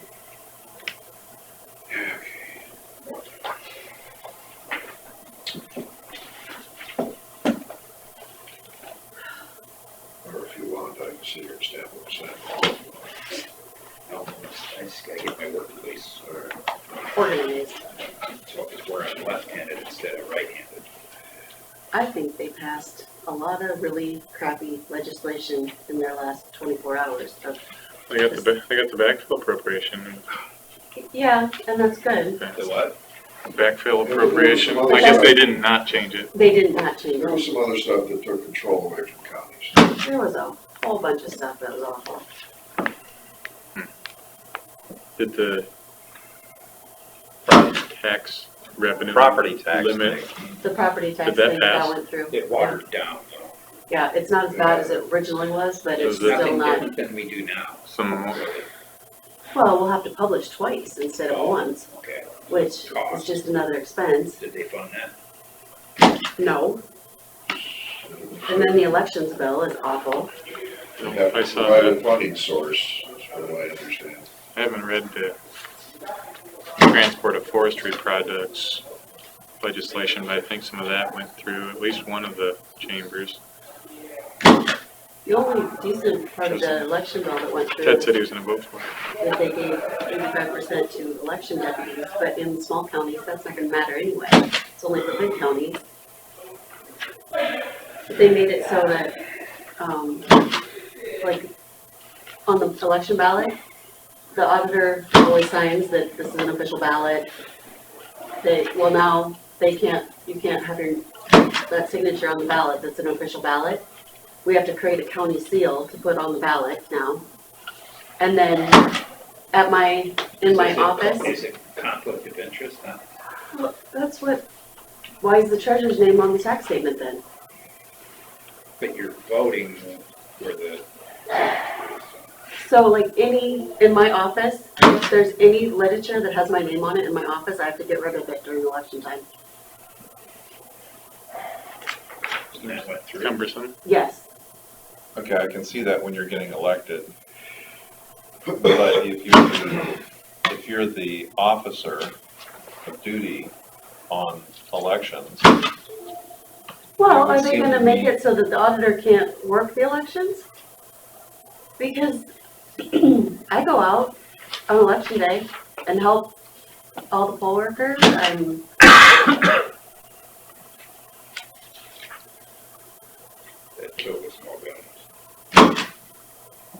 So I can't even have my business card sitting on the front counter during election that I'm being elected in. Suppose if they see Carla, they'll be reminded of your name when they're voting. And be like, oh, I know this lady. Well, you know the I saw distance her name between the somewhere. pole and the. You know how it is, familiarity. You're like, oh, I think Yeah. I recognize that name. Well, It breeds, yeah, I mean, I see how that works. Which, whatever, but it's just,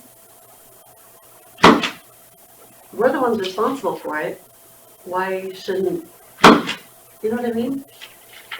Well, much as I would love to say at this point, you're talking like an incumbent. And, yeah. There has to be a point, considering budgets, where you are stuck in a position where you have to perform your duties. I mean, so if the president is responding to a national emergency during election day, does that mean he can't be out there surveying the damage while all this is going on, trying to take care of the people? He has to stick his job that day. It was at a polling place. Yeah, okay. Those are trying to inspire the voters. Yeah, You're not getting out of that much work that easy. Well, like, okay, so here's another example, like, when a power went out, when we were having that big city election. So what if that would have been during a general election? I couldn't have gone and helped those poll workers get through that time?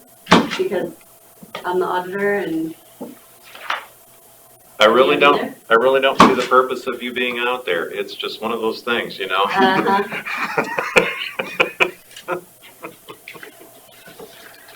All right. Let them suffer. They should have been trained appropriately before it's all These said. are highly trained individuals out there. They are well trained, but when the electricity goes out and there's no lights in the civic lodge, Yeah. and they have 40 people lined up to vote.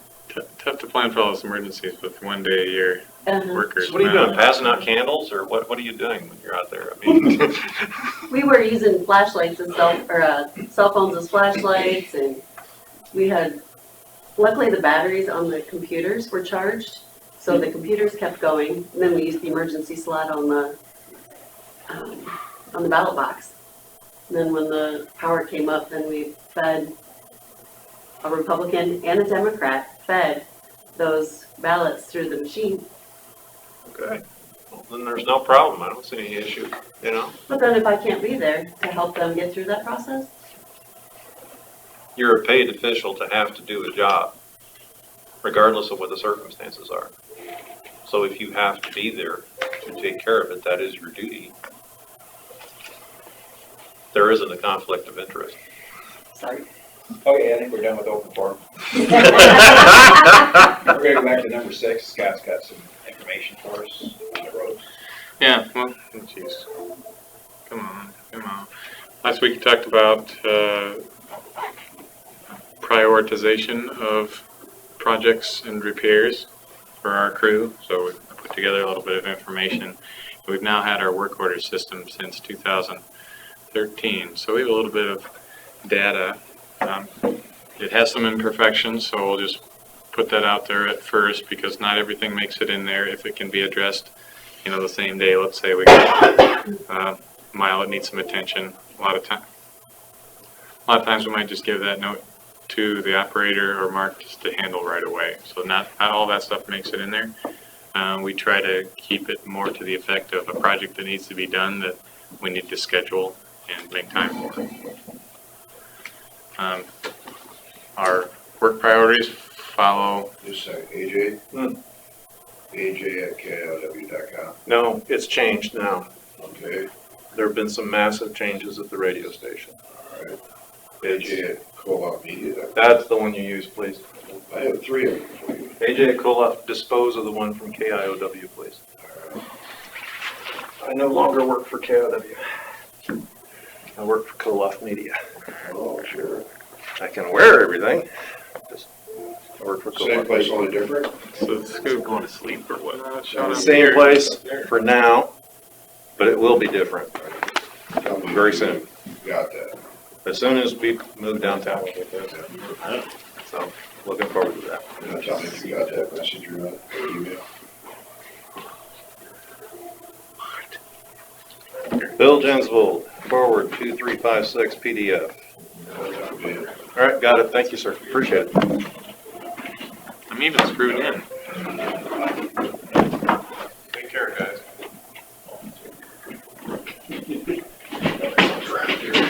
Text board, text board.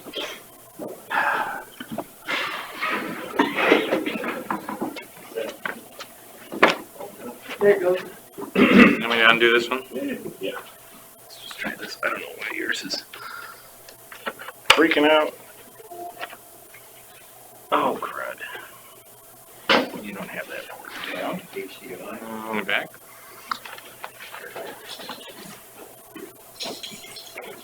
Make a whole thing out of this. See, Eric, every time anybody who's ever used a projector always has this issue. It does? Oh yeah, you plug it in and you can't get the buttons to work, or Mine is the cord's wrong, or the adapter's wrong. Every time? Well.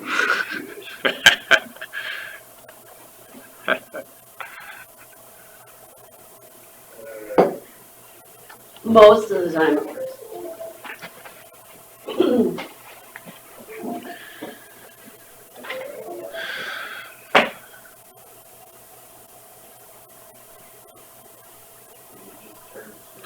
Mike's not here today.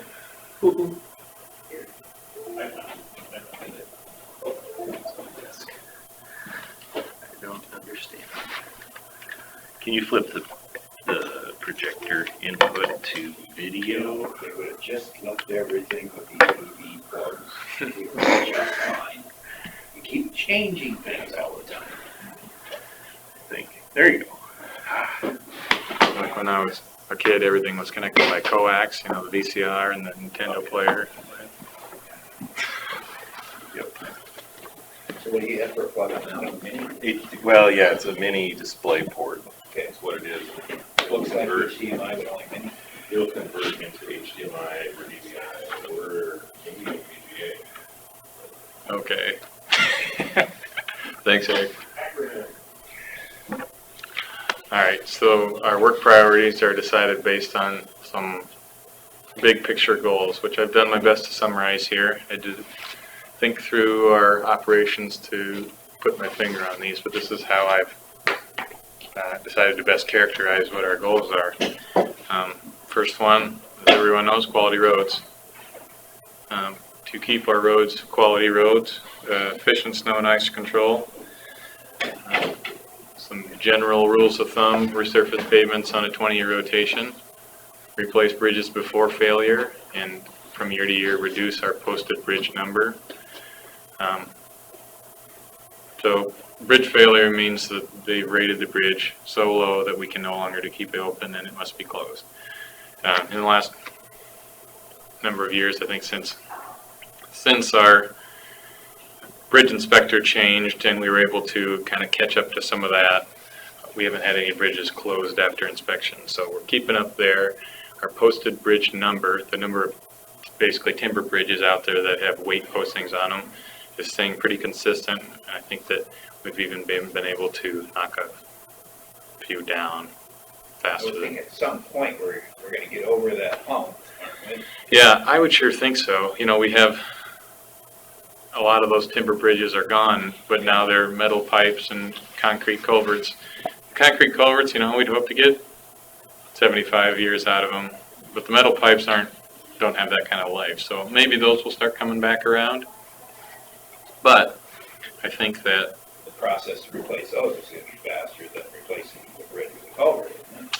hard to say. If it's under a lot of dirt, then maybe not, because at least the bridge you start with kind of an open channel and you can get the pipe in there. You do gotta do a lot of hauling, so it'll be kind of, instead of hauling, you'll be piling and moving piles back. So I don't know, I would say pretty similar, but everything we replace with concrete, I think we're a step ahead. We're gaining ground every time we put concrete in the ground. And we have like 30 or so to go before I think you'll see that shift and maybe some relief seen, because we won't have, so we'll have is pipe culverts, boxes and metal pipes. We'll have some concrete pipe culverts, and we'll have concrete slab bridges, and those will age too, but instead of having 100 of them, we'll just have, you know, a handful. You know, I'm not sure what the number is, but dozen, 15 or whatever, you know, something a little bit more manageable. And those bridges should last 50, 60, 70 years too. And a lot of those have been replaced in the last 20 years. You know, through Doug's career there, I think he's done about every one on the Winnebago River except for the one just on the north side of Leland that we did the deck overlay a couple of years ago. That bridge is still in really good shape even though it's 60 years old. So another thing, you know, maintenance-wise, if we take care of the decks, we should get good life out of those structures. So if we keep... So the one by Leland, is that concrete bridge? Or is it concrete over wood, or what is it? On A38 there, it's concrete all the way in, I think. Got concrete abutments and piers. Yep. And so now it's got a concrete deck, of course, and now a deck overlay. It's been kind of reinforced underneath a little bit with these concrete bags to protect the footings and stuff like that. So if a bridge is worth investing into, we'll do the maintenance on it. You know, the other hand, you have one like on A42 going west out of town. There's a real short one there, kind of in a valley that goes over a drainage district ditch. And to replace it, we'd probably put in a 10 by 10 culvert. And right now it has timber piling that are rotting slowly. So whenever it gets to a point we have to post it, we'll probably just put in a culvert because it's not worth investing into, because we'd have to do some major structural work underneath, and the replacement cost just isn't that high compared to a bridge. So yeah, in summary, I'd say in the next 10 to 15 years, hopefully we can get over a little bit of a hump and see our strategy change a little bit, more to maintaining culverts than replacing bridges. So we'll continue to try to replace them at the pace that they get posted. Every 2 years. Every year we get a bridge report. Every 2 years it's a big one that inspects all of the bridges. And I don't know, we had like six or eight that were new last time. So, you know, it gets to be like you're chasing your tail. But that's our goal, is to keep them from closing. We hadn't done all that work with the fund. Right. Yeah, I mean, you know, the TIF fund's probably paid for, I don't know the numbers offhand, but 40 or 50 structure replacements. So I was thinking 40 range. Think about if we had that plus what we have now. I mean, some of them would be closed, and we'd be, you know, waiting to try to get back in there and fix them up. And I realized that 10-ton bridge really isn't worth much anyway, but at least it gets residents on their way and can get passenger vehicles over them, empty stuff like that. If it's in the single digits and it's not on our list, that's not a good situation. But unfortunately, we've been able to keep that project, or keep that progress up, especially with our fuel tax increase a couple years ago.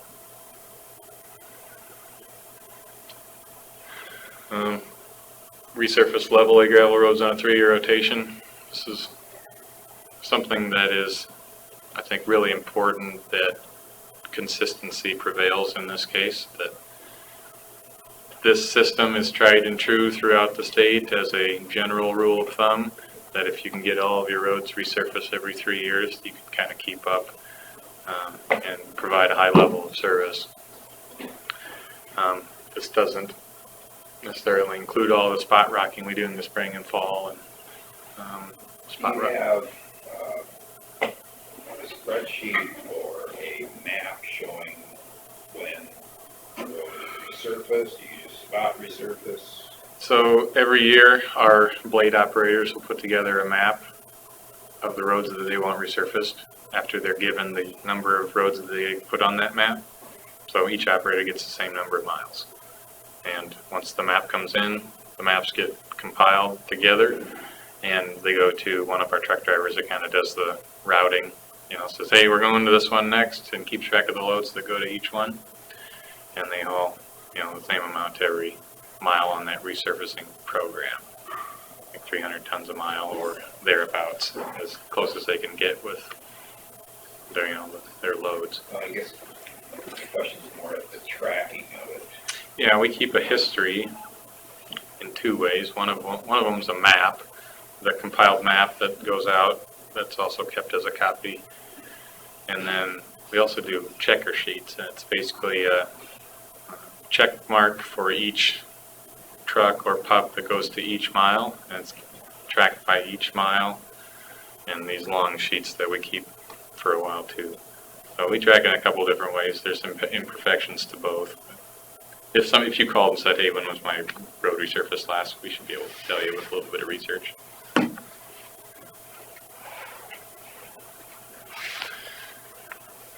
And then to repair and improve gravel roads to the maximum extent possible that time and budget allow. It's a pretty open-ended one on the tail end, as we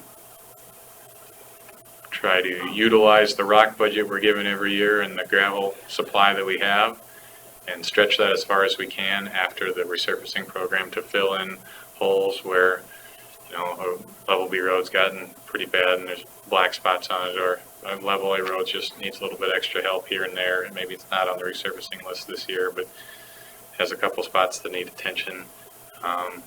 That rock and gravel also goes to our shouldering program to try to, fix edge rut and that kind of thing. So every year's a little different that way, but every year we try to get to the end of the year and make sure that we're, using our rock budget to the best way we can. And then the other one is to maintain functioning drainage tile and culverts. As many as there are out there, they're not all perfect. If we can keep them from creating, large, deep standing water and create tiles from bubbling up on both sides of the road, that kind of thing. The intent of the, road surface is to be free of obstructions, to allow water to flow as it did before the road was built. So we do take care of tile crossings to the roadway and culverts in both across the roadway and in driveways. Priority given to culverts that cross the road or culverts that are causing problems for the road. Where does the ditch work come in on all of this? Where we have residue in the ditches that needs to be cleaned out. Is that on the goals, or? I'm trying to characterize the way we currently operate. Ditch cleaning is a tricky thing because the ditches were dug originally to function, and then over time as the grass grows and dirt washes off the field or corn stalks come off the field and kind of turn into compost and slowly start to raise the bottom of the ditch, then to function as well as it did originally, you have to clean that out. Where did it come from? In all cases, it came from the farm fields and the landowners are around the grass down in some of the cases isn't necessarily. Some cases. I mean, a lot of it's just the grass and the gravel over the years getting bladed into the ditches. And, you can have all kinds of point sources on that one. I would agree with that. It seems like the majority of the ones that are kind of repeat projects, the ones that even since I've been here, I've seen some of the FEMA work that we did in maybe 14. Some of those ditches are now same level as the road. It's depressing to see, but those real chronic problems, most of those are from erosion from the fields. And to really solve that problem, it's a partnership between road department and the landowners to control erosion, either by cover crops or filter strips or anything like that. And I think until you really make any progress with that, it's kind of a dubious project to try to maintain all of the ditches in the county to their original flow lines. And we do get, I'll get into that a little bit more. We do get a lot of requests for that, but there's also so many out there that they don't report, that, you know, they're able to look past it, or maybe it's not directly affecting their land. Maybe it's... Well, I can think of one right now that's directly affecting the land. Sure. And so... And he said, the guy out there that, Terry Kiewit said that he didn't talk about putting intake in the field, and Terry Kiewit said the best solution for it was to put in the ditch. Mm-hmm. I mean, those have to be on our priority list too. And it is the county's right of way. We could maybe say that some of the refuse come from the field, but if the road was never put there, it wouldn't be a problem, but it was put there by the county, so therefore whatever comes out of the field is there because we built a road. So, I mean, it's kind of like, who came first, the chicken or the egg here? We built the road so they could get to the field. Yeah, I mean, you can go around and around on it. Yeah, but sure, I'll show you where it fits in. So, I don't know if I've gone over this, and maybe you know this, you sign the timesheets and stuff like that, but so we got 19 guys that work in the road department under Mark. 7 of them are in maintainers and mowers all summer. It's our goal to try to keep them in maintainers through the spring while the roads are healing, and after the 4th of July, before the 4th of July, to try to get the pavements mowed, and after the 4th of July to get gravel roads mowed for the first time. So to mow the ditches, they get stolen off of their blade route for a couple weeks in the middle of the summer and then later in the fall again. But they're pretty well dedicated to maintainers and mowers through the entire summer. We have 7 truck drivers. During the winter, they're plowing snow, obviously, but when we have breaks between winter storm events, they're hauling rock to stockpiles, and during the summer, they're hauling rock from stockpiles to the road. That takes about all summer, and they're stolen off of their rock and gravel routes to haul to projects, kind of as needed. So if they need a load of riprap on a project, they'll say, hey, can you, on your next load, instead of hauling rock, grab some riprap and haul to the project. So they get interrupted quite a bit, and in order to get all of the rock run done and the spotting done, it takes about all summer. So most of those guys don't leave the trucks unless they're pulled off for one day for a project to help on maybe setting a box, or maybe they get pulled off to be in the paint scraper that we have a small crew for that we pull from different shops, or repair road signs on their routes. Those kinds of things. As you know, we don't have a sign man like a lot of counties do, so each of these guys is also a sign guy. We got 2 mechanics, and one is a heavy equipment mechanic and one is a truck mechanic, and they kind of overlap a little bit in areas of tractors and pickups and things like that. That's a full-time job too, so those guys do very little equipment operation. They pretty well stick to the mechanic shop, and they always have a backlog of repairs and services to make. So that leaves 3 guys that have winter routes, of course, but in the summer they don't have regular machines to run on routes. They're dedicated to our construction crew. They're the ones running excavators, running dozers, skid loaders, anything like that on a project or a repair. So those three construction guys, it's worth noting, and we're dealing with this all the time, but from May 1st to October 31st, during the prime of our construction, about 15% of our normal hours are taken off as comp time or paid leave. During the winter, they rack up time, overtime, and on weekends. And in the summer is the time that they're entitled to take it. So try to work with their schedules the best we can to make sure that we have guys here when we're working on projects, but they need to take time sometime. So if 15% of those hours are taken as paid leave, so you got kind of 2.5 guys, essentially. Right now, I know Mark's been working with Ethan and Josh because another one of the guys is gone, so he tries to fill that spot whenever he can. And if there's another guy to pull temporarily to fill that spot, that's good too. But it really takes about 3 guys to do most projects. Some of them you can do it 2. If it's a small tile repair job, you got 1 guy in the machine, 1 guy kind of down in the hole and getting up and down and getting supplies and stuff like that. But for a box culvert project, those kinds of things, you really need more guys on site.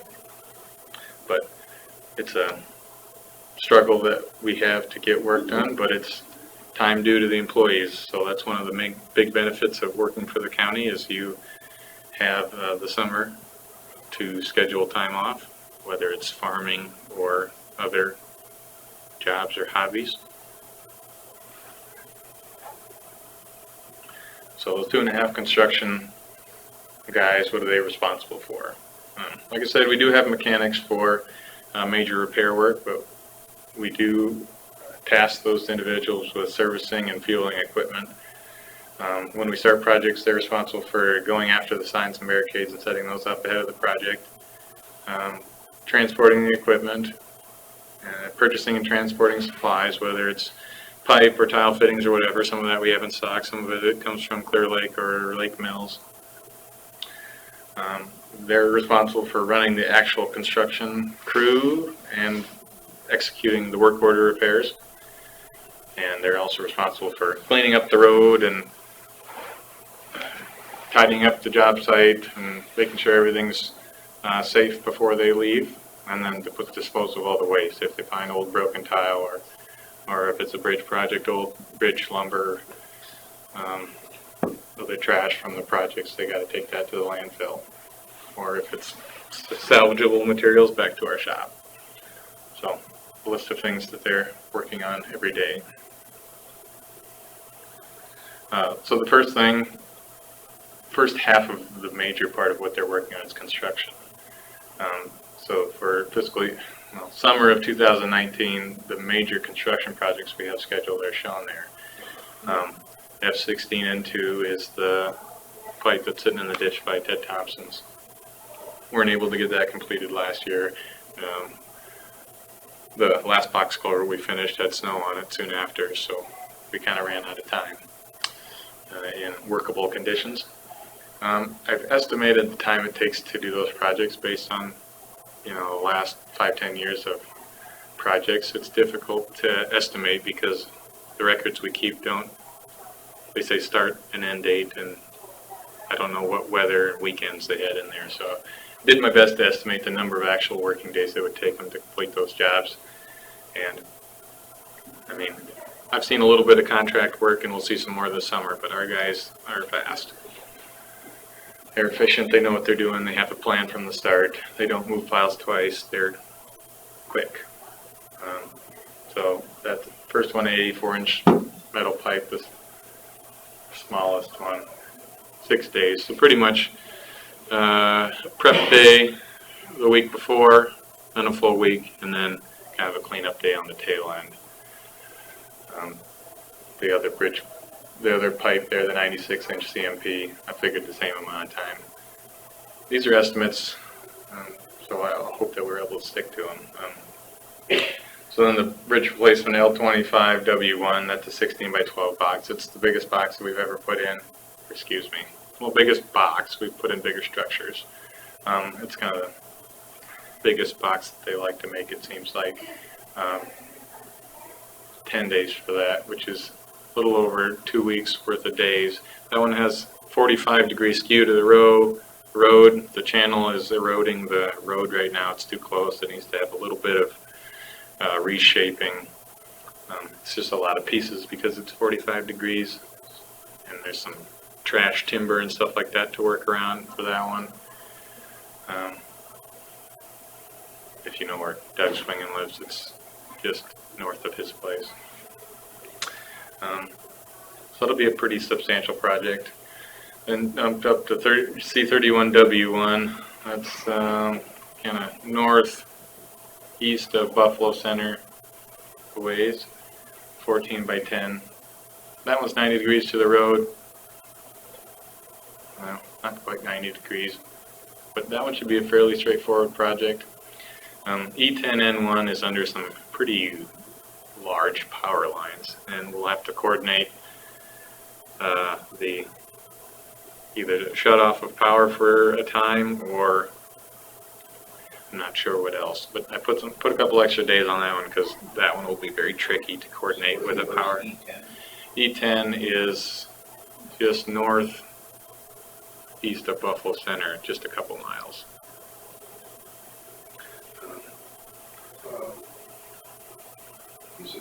It is the big new power line that went in. No, this one goes north and south. It's been there a while. Is it something that they could somehow temporarily raise the power lines? The trouble is they have to set these box cover pieces with a crane. So, yeah, you know, if you got a vertical cable, you got to move it one way or the other, or deaden it so that you can get closer to it. Yeah. So, definitely a real trick. And in Mark's experience, it's been tough to coordinate that. I mean, let's say you got to coordinate a shutdown of power to a large area, and you have to coordinate a crane to be on site for that same day. This is going to be a trick, and have everything work out so it can go as quickly as possible. Right. So we'll hope for the best there, and do what we can to try to coordinate, try to get out front as best we can. And then the last one's not a bridge right now, but it's a old concrete culvert. Who knows how long it's been there, 100 years maybe, but the bottom's all kind of crumbling and falling apart there, so it's only a matter of time before it kind of collapses where it sits. But 8x5 box, it's still a good sized box culvert. We'll have to most likely get a crane out there to set it. It's not terribly deep or long, and it's not on an active channel unless it rains hard, so hopefully that one goes well and they can wrap it up in a little over a week. So those are the construction projects that we have, and as you know, we've ordered box culvert components and pipes for those, so we'll have to get those done. Here's a couple examples of some projects we've worked on. This is off the 9 junction, North Junction, down the hill on gravel. This is the biggest structure we put in since I've been here, and I think maybe even the biggest one they put in total. Well, biggest concrete one anyway.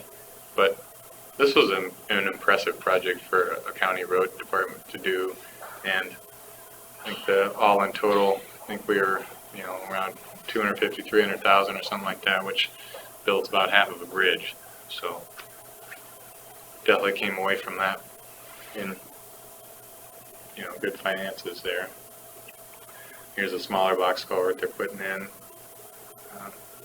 Depending on the clearance of the road and the type of pavement or whatever, we decide whether to put in metal or concrete. But in this case, the creek is a lot higher on one side than the other, so to prevent erosion, they put a drop inlet on one side, and that's kind of protects both sides because all of the swirling of the water is in the concrete box culvert rather than at the inlets and the outlets.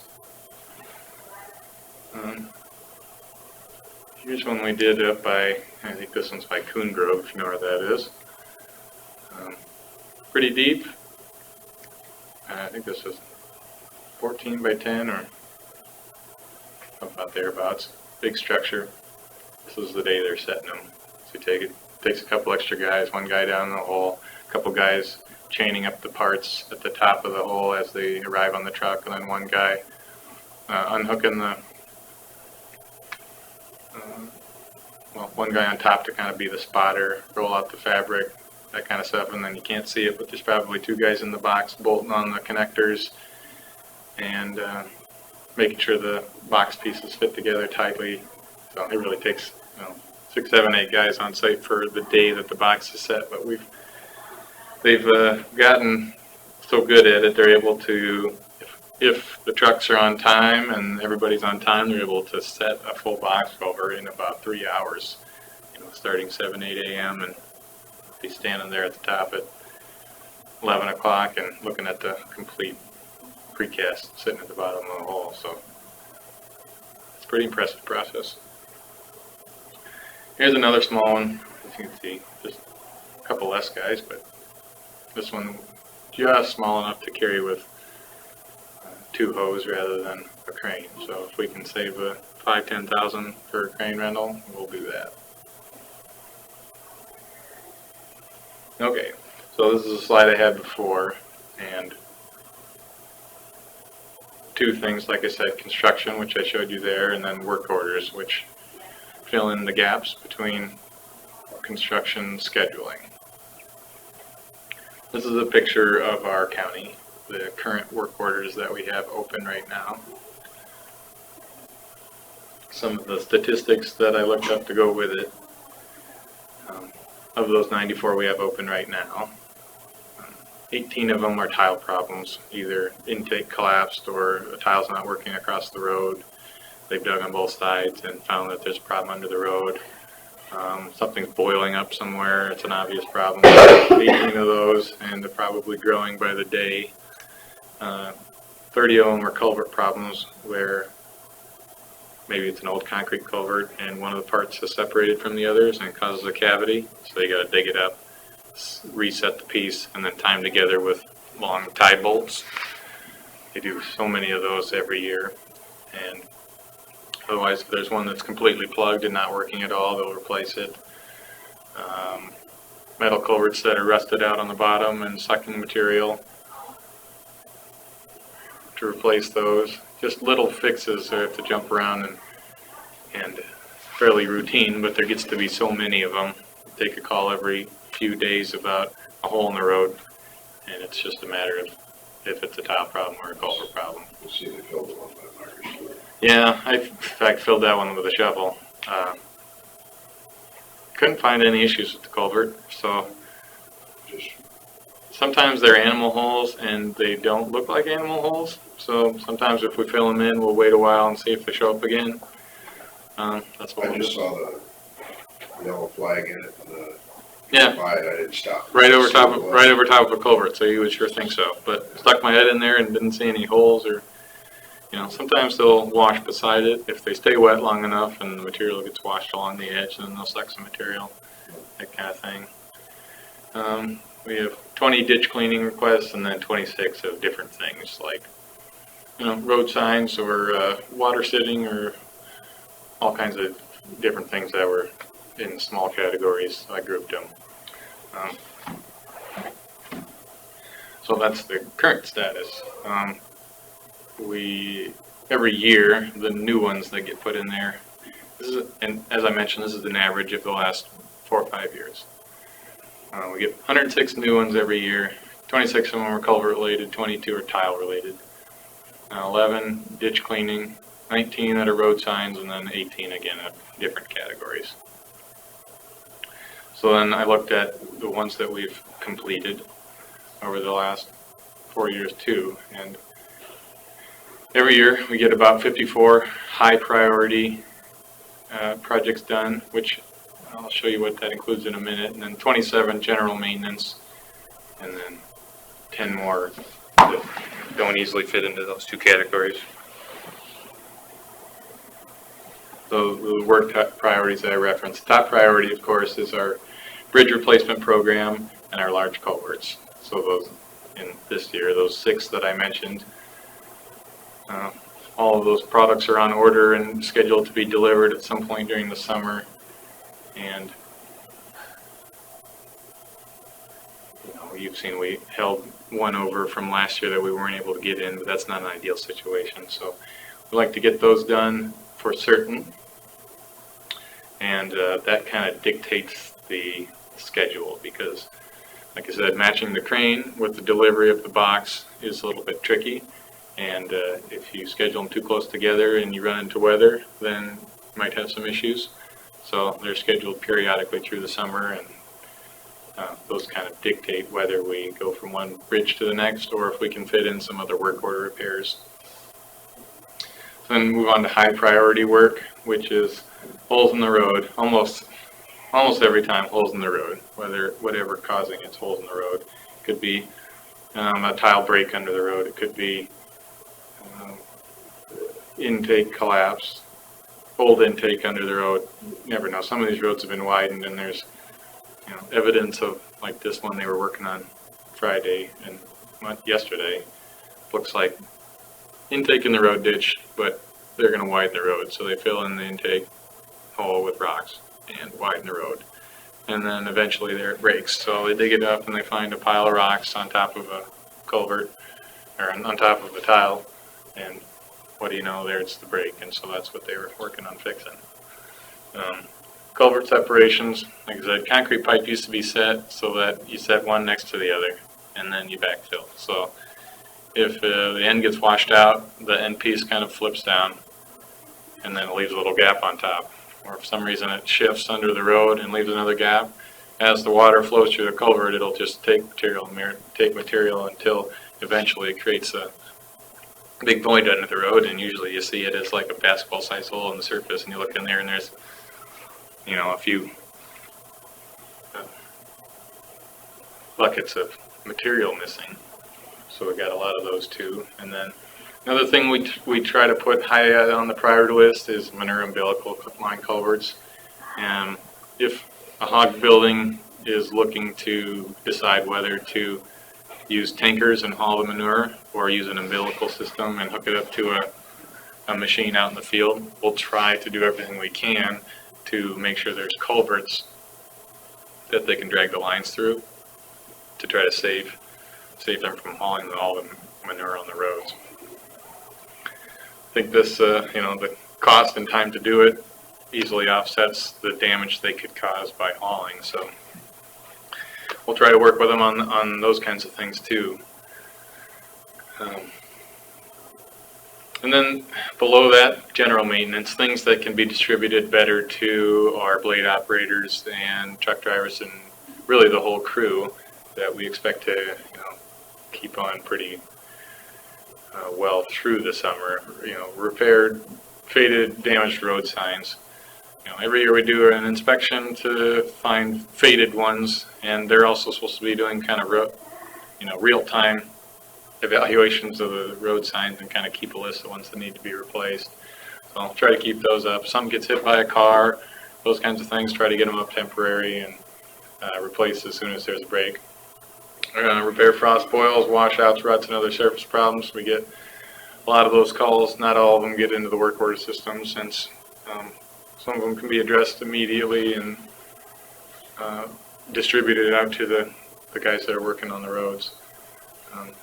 Bridge and guardrail repairs, and tree and brush cutting. Some of those things, like I said, can be distributed to kind of all the crew out there, and those kind of come in and out pretty well. And then the miscellaneous ones to get to the bottom are things like ditch cleaning, jetting culverts, complaints about standing water. Usually it's a matter of bits of erosion through the fields, cause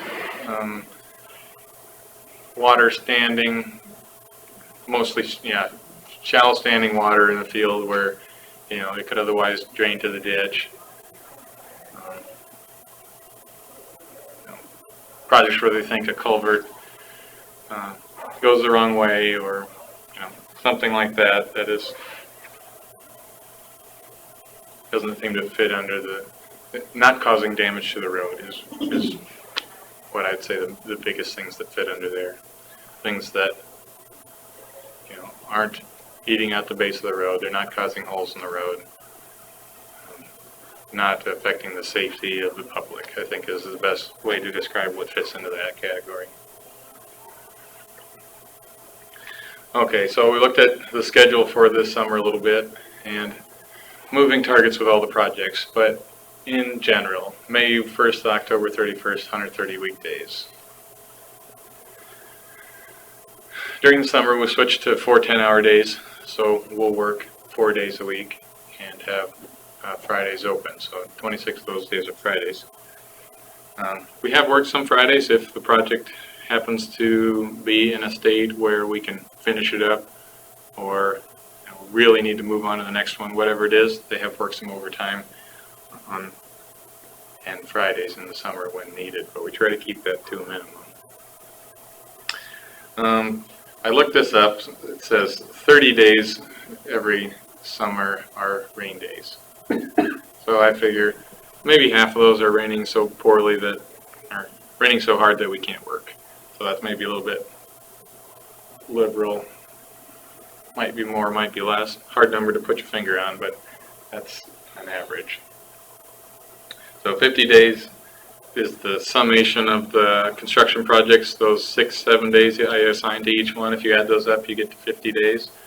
For top priority projects, the bridges and large culvert construction. 27 days, high priority. This number is tough to put your finger on too, but we have 54 a year of high priority items, like I mentioned before. And again, some of them take a few days, but some of them are pretty quick fixes. So if you average half a day per, which I think is a little bit of a stretch, 27 days. So we got 12 days at the end in this scenario for everything else, and so we most likely try to find things that were near another project or we're in the vicinity, things that are kind of convenient to grab while we're there to maybe track down and do things at the same time without having to load up equipment and move it. Do things kind of up in the air. But 12 days, not a lot of time. And then the one thing I mentioned earlier too, if we have 15% of the time going to paid leave, where does that fit?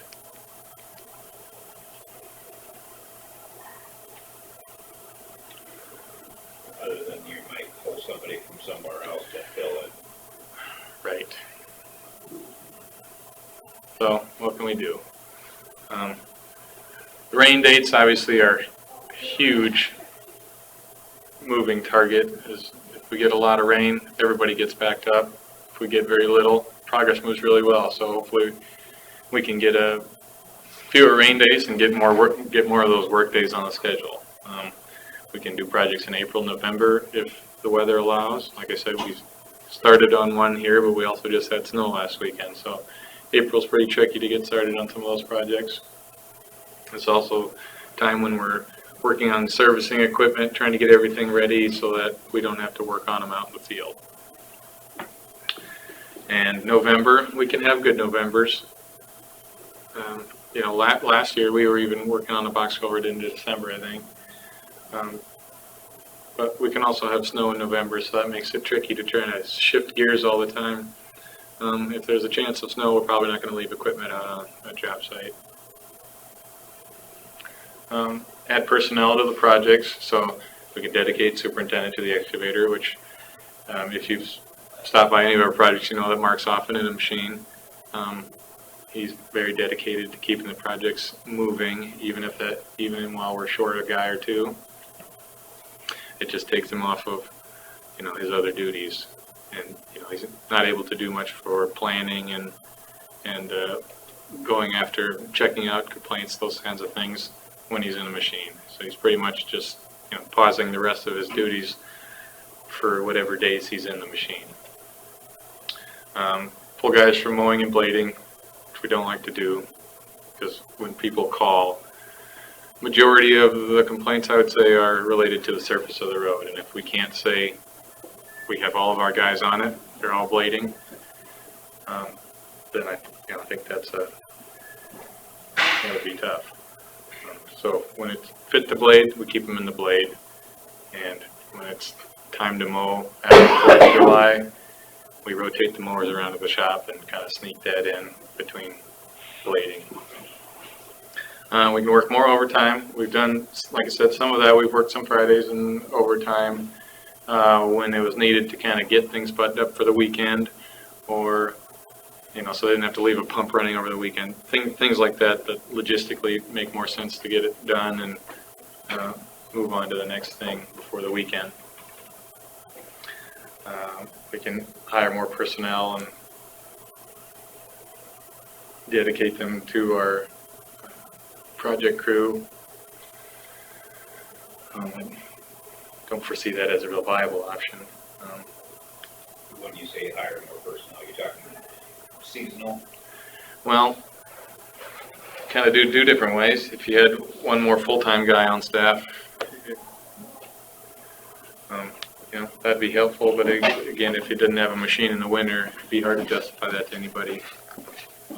Even though you could probably have them busy most of the time doing work for guys who are sick or are injured or something breaks down or whatever. But seasonal helps tough when you have a pretty short crew and each of them have a pretty high level of responsibility. You know, maybe only have one guy out there that is not in a machine, you know, running your largest assets. And maybe the bottom of the hole trying to click pipe together. And Like that, standing around waiting for part-time help. No. If they were that good, they'd have a full-time job. They might even have their own company. Unless there's farmers out there that would like to have some extra income in the summer. Yeah. I mean, one thing we do have, we have a couple of summer help kits we've had last couple summers, and we will again. And they're pretty well flexible to do whatever we need of them. So Mark's going to put them to work doing different things, and they've been helpful. And where there's a good fit for them, I think he'll pull them onto projects if needed. But like I said, our staff level is really driven by the number of winter routes we have. You gotta have something to do for them all year round, or they get to be expensive with quarters. Yeah. Yep. So there are other options too. We talked about before, we can contract mowing. Sure. Well, and I wrote contract more bridges. I guess you could apply that to any part of the operation. You could outsource mowing, trucking, projects, you name it, everything we do, you could. I was thinking if we hired seasonals to run mowers. Yeah, I mean, an option, I think some do, but, you know, $100,000 mowers driving around with hopefully somebody that's confident, good at it. If you've got someone who's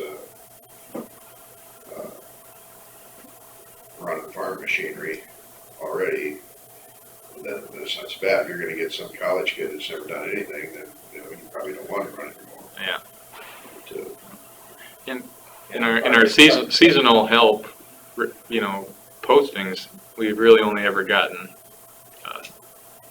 college age, high school age kids. We didn't get any adults in those application periods, but most farmers probably not a lot looking for extra help or extra work. Yeah.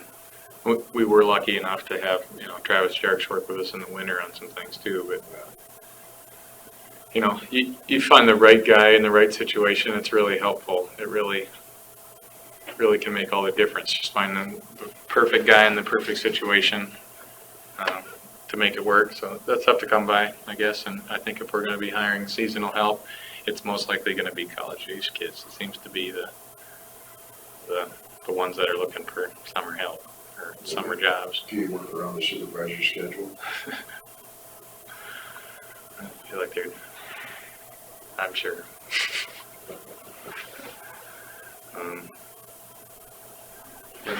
Contracting bridges, I didn't put numbers to this, but if you look at the schedule that we take, it's very quick and we're very efficient, and as we get more bridges under contract, we'll see a better comparison of how some of those bids come in compared to what we can do them at. But, you know, it's the same thing, like that project bid in July, and then where are they at? We didn't see them until hopefully the next couple of days, so you know, those guys get behind too, and we have a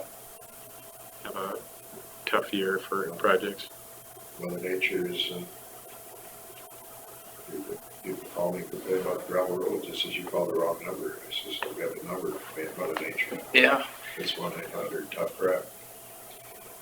It's the truth. Like you said, that layer of frost and the sun out today, those things make a bigger difference than we ever can. Yeah. But,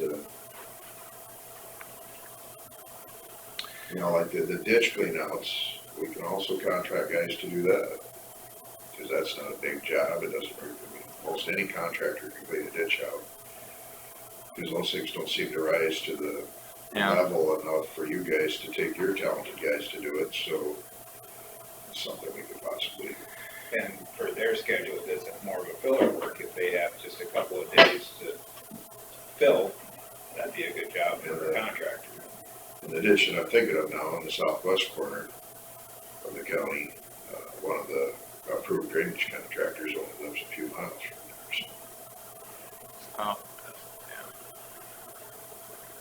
Oh, yeah, I know what you mean. I mean, it would just be a matter of, and we always offer this, but it just doesn't always sit right with everybody, but we can issue a permit and they can find a contractor to do it. And, you know, under our supervision, takes pretty limited resources from the county, of course, but it just means that they have to come up with the money to pay the contractor. If they got their own equipment, sometimes they don't fuss at it. If they're a bigger farmer, usually it seems like they don't. Maybe we just have to bill it to the secondary roads department because it's their road. No. They pay taxes out there, and drainage, it says you shall maintain, it doesn't, you know, I realize that, you know, you guys got a tough schedule, and that's what you're showing us this for. Yeah. And if we can't just put those things off for decades or years and years and years without expecting somebody to get upset. We've already been down that road once. Right. And, and that's another subject. But, these guys, most of them don't feel like it's their responsibility. Mm-hmm. And technically it is not. If the drainage was intended to go down the road ditch, then the ditch has to be cleaned. But there's also other cases where if the farmer's not responsible enough in their farming practices, or certain rain events are out of their control, you know, washouts into the ditch are a problem. It's out of the road department's control. Washout, what do you mean? Well, we've got one over next to where my dad lives, and it came out of somebody's field and across the road and then spilled a ditch down there. So is it that person's farming practices on one side of the road that's affecting the ditch on it? Or some of that, you know. We had the case south of where I used to live, about 1.5 miles. They had to clean out the road ditch. It's a real steep hill coming into it. Should that have been assessed to the farmer that doesn't have the proper farming practices to pull back the dirt? Should have had some kind of a terrace or... What I'm thinking of is none of those. It's just something that's built up over years. The ditch hasn't been cleaned out. Who knows how long. It's just something where between, you know, probably some of the silt from the coming off the field and just the grass growing and dying over decades and decades. I mean, that's why our sidewalks end up underneath the level up here. You know, my driveway's that way. My driveway's just awful this year, and it's because it's sunk in where we drive, and the grass is built up on the side, so all the water that comes down now goes right down my driveway instead of running down the grass in both ways. So it's the same. Yeah, and on top of that, a lot of these ditches are, you know, 0 or 0.1% fall or something like that, where, you know, they're going to have water sitting, and water is always going to have some sort of sediment in it. And if it just slowly floats to the bottom, then there it sits. It's like the old dump road there. We did some surveying on that, and I mean, from the culvert that crosses the road at the very intersection to the creek, I mean, you can get 0.1% of fall, which is basically flat, you know. So it's, you know, you're bound to have ongoing sedimentation problems, just like, you know, all the drainage ditches that are being cleaned, you know. That sediment came from somewhere, and if you can take a twofold approach, you know, clean out what's there, but then also address some of the point sources, you'd be, you know, in much better shape. But there's a political element to that, that nobody wants to be told what to do with their, you know, with their own farm. So it's tricky, because I think what falls to the bottom of the list every time is these, like, yeah, a little bit of erosion or sedimentation, one of the two, and they're, most of them I think are related to, you know, land use management and the grades we can't control, the water we can't control, those kinds of things. But yeah, but you know, it's also just, some of it is just the way the ground is. You know, it isn't necessarily how they're farmed. yeah, Most guys now are relatively responsible about how they farm, and you can find exceptions, but it's, you know, we just can't let these things fester for years and years and years. yeah, We got to take care of it one way or the other. yeah. I think our hope is that, you know, you add a November to an April to a year of good weather, and we'll be able to catch up. Yeah. You know, You can get so those things, that's but why. if you don't get those things, then you got to figure out another way to do it. Yeah, I mean, that's why we tell them, we'll add you to the list, not, we can't help you. Yeah. Because I think we all hope that we can get to it if the conditions are just right, but it takes that perfect year. There's always the surprises you guys get that are high on the list. Yeah. And, you know, like a gravel road washes out, then you got to take guys out there and take care of it. Yeah. So, I mean, so there's always the surprises. So then it just seems like these smaller projects never climb the list. yeah, especially if it's not harming the road. Yeah. Yes. Yeah, I won't deny that there's definitely a large distinction there that we draw with our work priorities. And rather than hire extra people to do it that won't have anything to do the rest of the year, it seems like to me that the best way is probably to hire private contractors to take care of some of these smaller issues.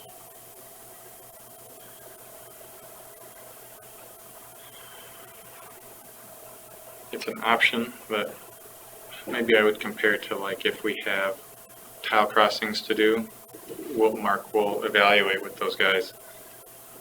If we think we can sneak it in, we'll do it ourselves, because it'll be more cost effective. But sometimes we'll ask for a quote too, and say, since you're here with the equipment and ready to do it, what's it gonna take? And if it's $500, we'll go ahead with it. But if it's $3,000, that makes it pretty tough.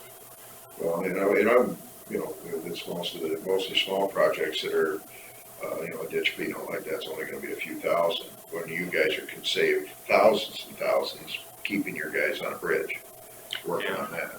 And if you hire a contractor to clean the ditch out, you guys have alleviated yourself a responsibility and a pain in the neck for all of us. Yeah. So you'd suggest that it almost be taken care of like drainage. You task the landowner with finding a contractor, and in our case, we would certainly make them get two bids, but and then getting the work done and submitting the bid to our office to pay. Yeah. Is what you're suggesting. Then you got to figure out priority there too. If they're funding it, then you got to figure out, are we paying for the most high priority thing in the county? For Yeah. In that case, you'd almost just have to go by timing. You'd say, here's the pot we have. Well, the first one to get approved gets it, and the second one until you're out, which is going to be probably pretty quick unless we can find somewhere to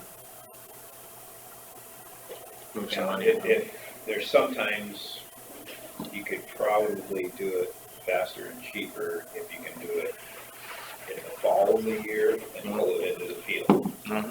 You know? spring of the year is a little tougher because you're waiting for things to thaw out unless it's a thing you can take. Lots of times your options aren't very good to take it into the field, The- at least the- very far. yeah, You can drag it out with the backhoe and spread it out, but, Sure. Well, that one project Mark did with Ethan, I think it was, just around the corner from where I live. They did it with road graders. They went in there and they just sloped everything and pulled it into the field. Yeah, they're clever with equipment. But it was an open field there. Yeah. Yeah, and then like this, old dump road project, we've been working on trying to figure out a plan for that, and to do it, we'd have to pull it into the CRP, which means we can't do anything until August 1st, and then somebody's got to pay for the reseeding, so we've talked to at least one of the tenants out there to see if they could find, landowners to pay for the reseeding. So I think, maybe there's an opportunity too to share costs when appropriate. Like I said, if it's a very erodible soil field and it's clear fault of the farming practice, then maybe we could share and say, since it's clearly coming from this field, I think it should be managed in the field, and then we'll work on the project together or something. But as I said, I think there'd have to be limits. but that problem would have never been there if the road hadn't been built. Well, I don't know. If there's not a road there, soil's washing somewhere. Well, they would have been going down where Mother Nature intended it. We changed it, so therefore we take responsibility for it. Probably end up in a drainage ditch somewhere. Wherever it slows down enough to kind of settle out the dirt. And then like the one south of Thompson there, he did provide the truck to haul the stuff out into the field, and we can maybe work out things like that with guys too.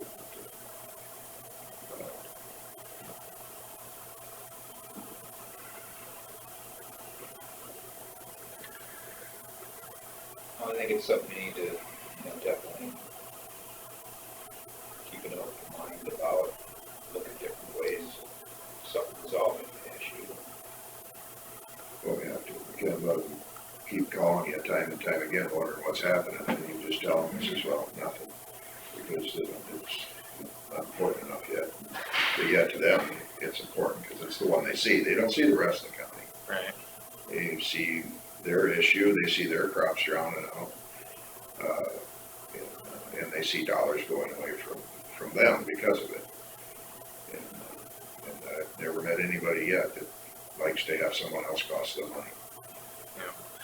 I wonder if you open the door to kind of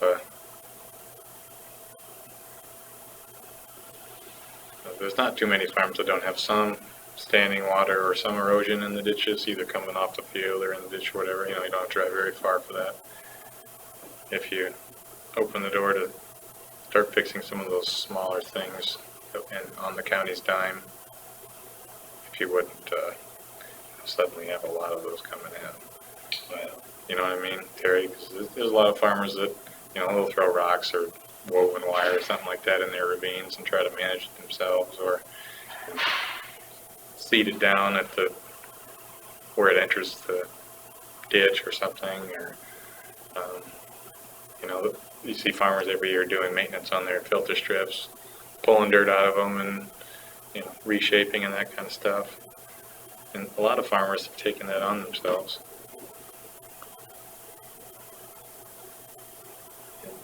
That's appreciated for sure. A lot of them feel they pay taxes and they shouldn't have to. Yeah.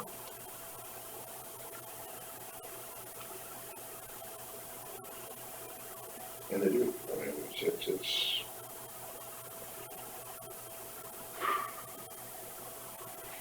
Where are those taxes going is the problem. Yeah, we can, not many people do ask, hey, I pay this much taxes, what are you doing with it? We'd be happy to tell them some of our accomplishments over the last 10 years. Really is impressive, especially with wind turbine money, some of that stuff. People don't think they got anything for that either, but man, do we have a lot to show for it. right. Explain where all that money went. Yeah. Time and time again, people wonder about the debt and where the money was spent. Bridges and roads. Yeah. You can only kick a can down the road so far, and stuff's gotta be addressed. And, you know, I mean, the bridges, you know, they were all put in years and years ago, and guess who was here when they're gonna all start failing? You know, it's just luck of the draw.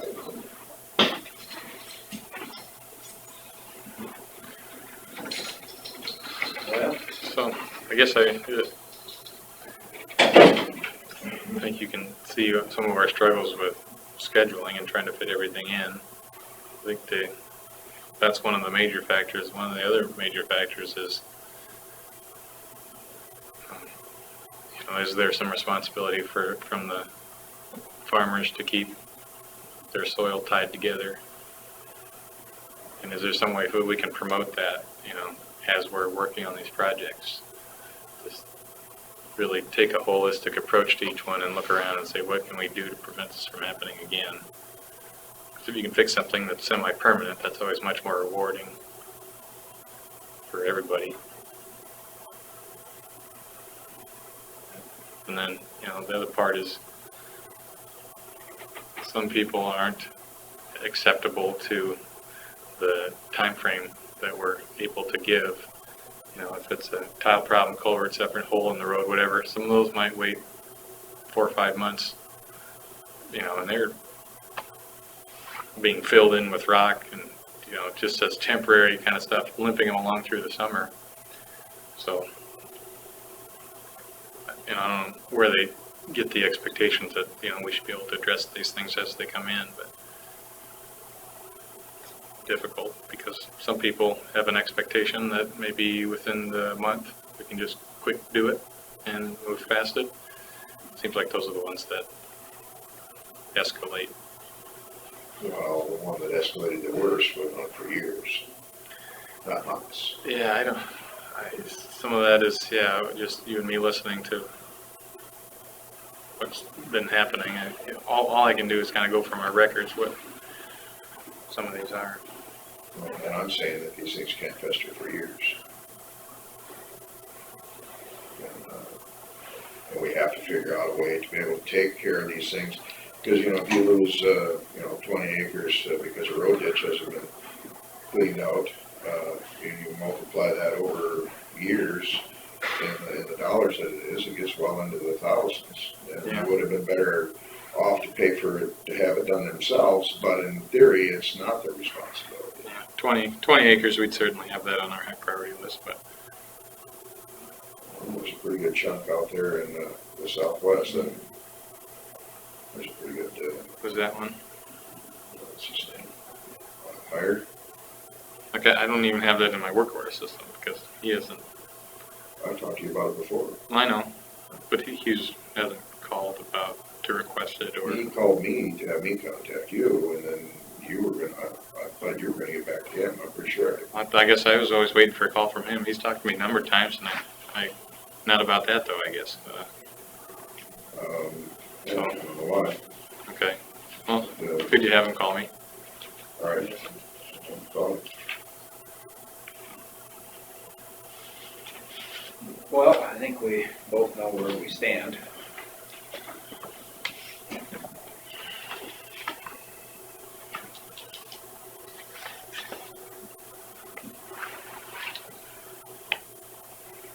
Thanks for the information. Mm-hmm.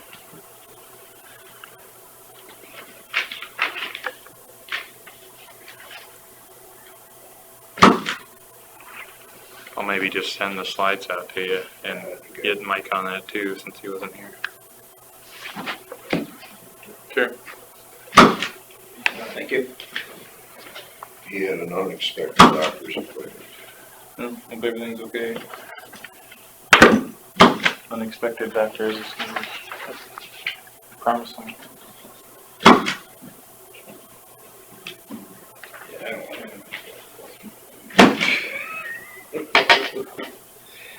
They're dead and inconvenient. How's your back? Improving. It's not good to sit this long. Right. Takes a little while to remember that. I hear you. Just wait, it gets better.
Oh, I did, we'll go back to what we're doing next, we can talk drainage a little bit. For sure. I did talk to Doug Tweeten last night. Yes. Now, as I understand it, they might not have to end up paying into that if the reclass changes it. Well, that's why I said, you know, depending on how the reclass goes, because if he's got acres that he can prove tile the other way, he can get that reduction. So I told him to, when it gets closer, to talk to Rick Hopper. That's on that, LA project. Oh, okay. He's on the south side of the road, isn't he? Yes. Yes, his mom has a parcel that is on the north side, and she has a parcel on the south side, so it could affect his and her one parcel.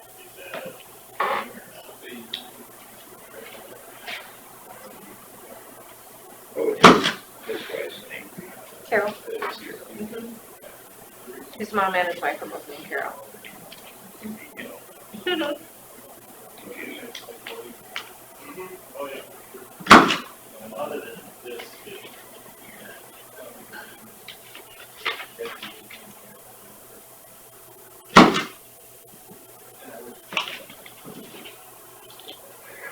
Yeah, I don't think I would.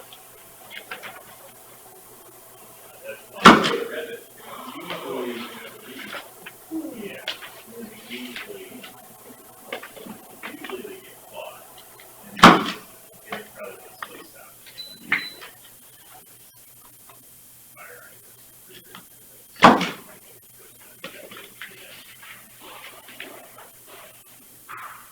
Yeah, presumably.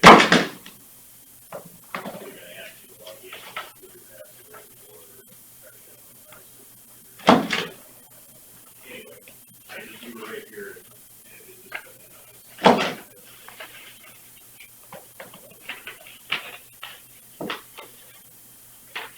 yeah. Yeah, wow, I know.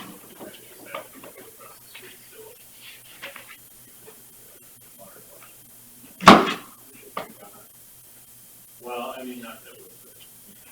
So Cindy Lehman got hired Yeah.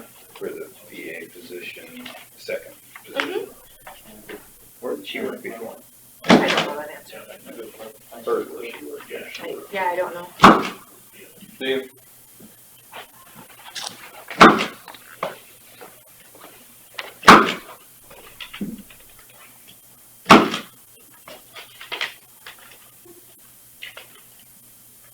I saw her name active in different groups, but I don't know where she worked. Yeah, I don't know.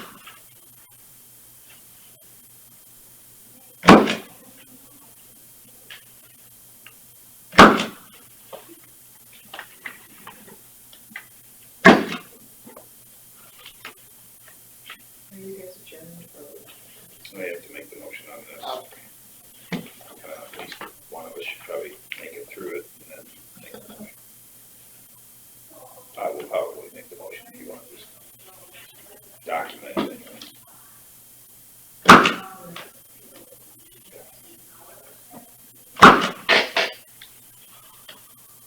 It's always left.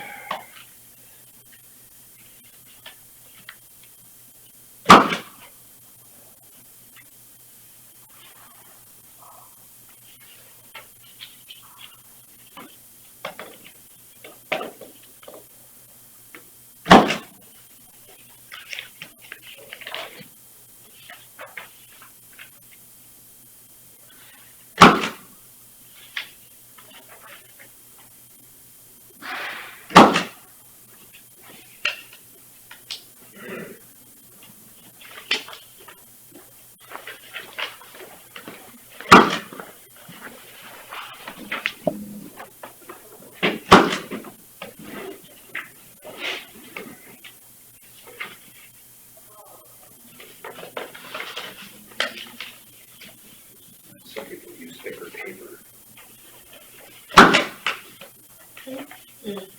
This paper was thicker, I think I got two. So are you supposed to sign those? Do you guys all Yeah. sign those? Okay, Because of my injury. gotcha. It's a lot easier this time. Oh, Hoping by next week I'll be able I to. suppose I could sign Terry Derby. It doesn't look any different, it'd be too neat, bro. Oh, Well, not my writing can't be accused of anything but being neat. Especially when my hand starts to get. That's why I'm standing today, 'cause we're shorthanded. Yeah. I'll make a motion to approve the payroll claims. I'll second it. A motion from Derby and a second from Jensen. Approve the payroll claims. All those in favor say aye. Aye. Aye. All those opposed, same sign. Motion carries. We are adjourned. Stand adjourned.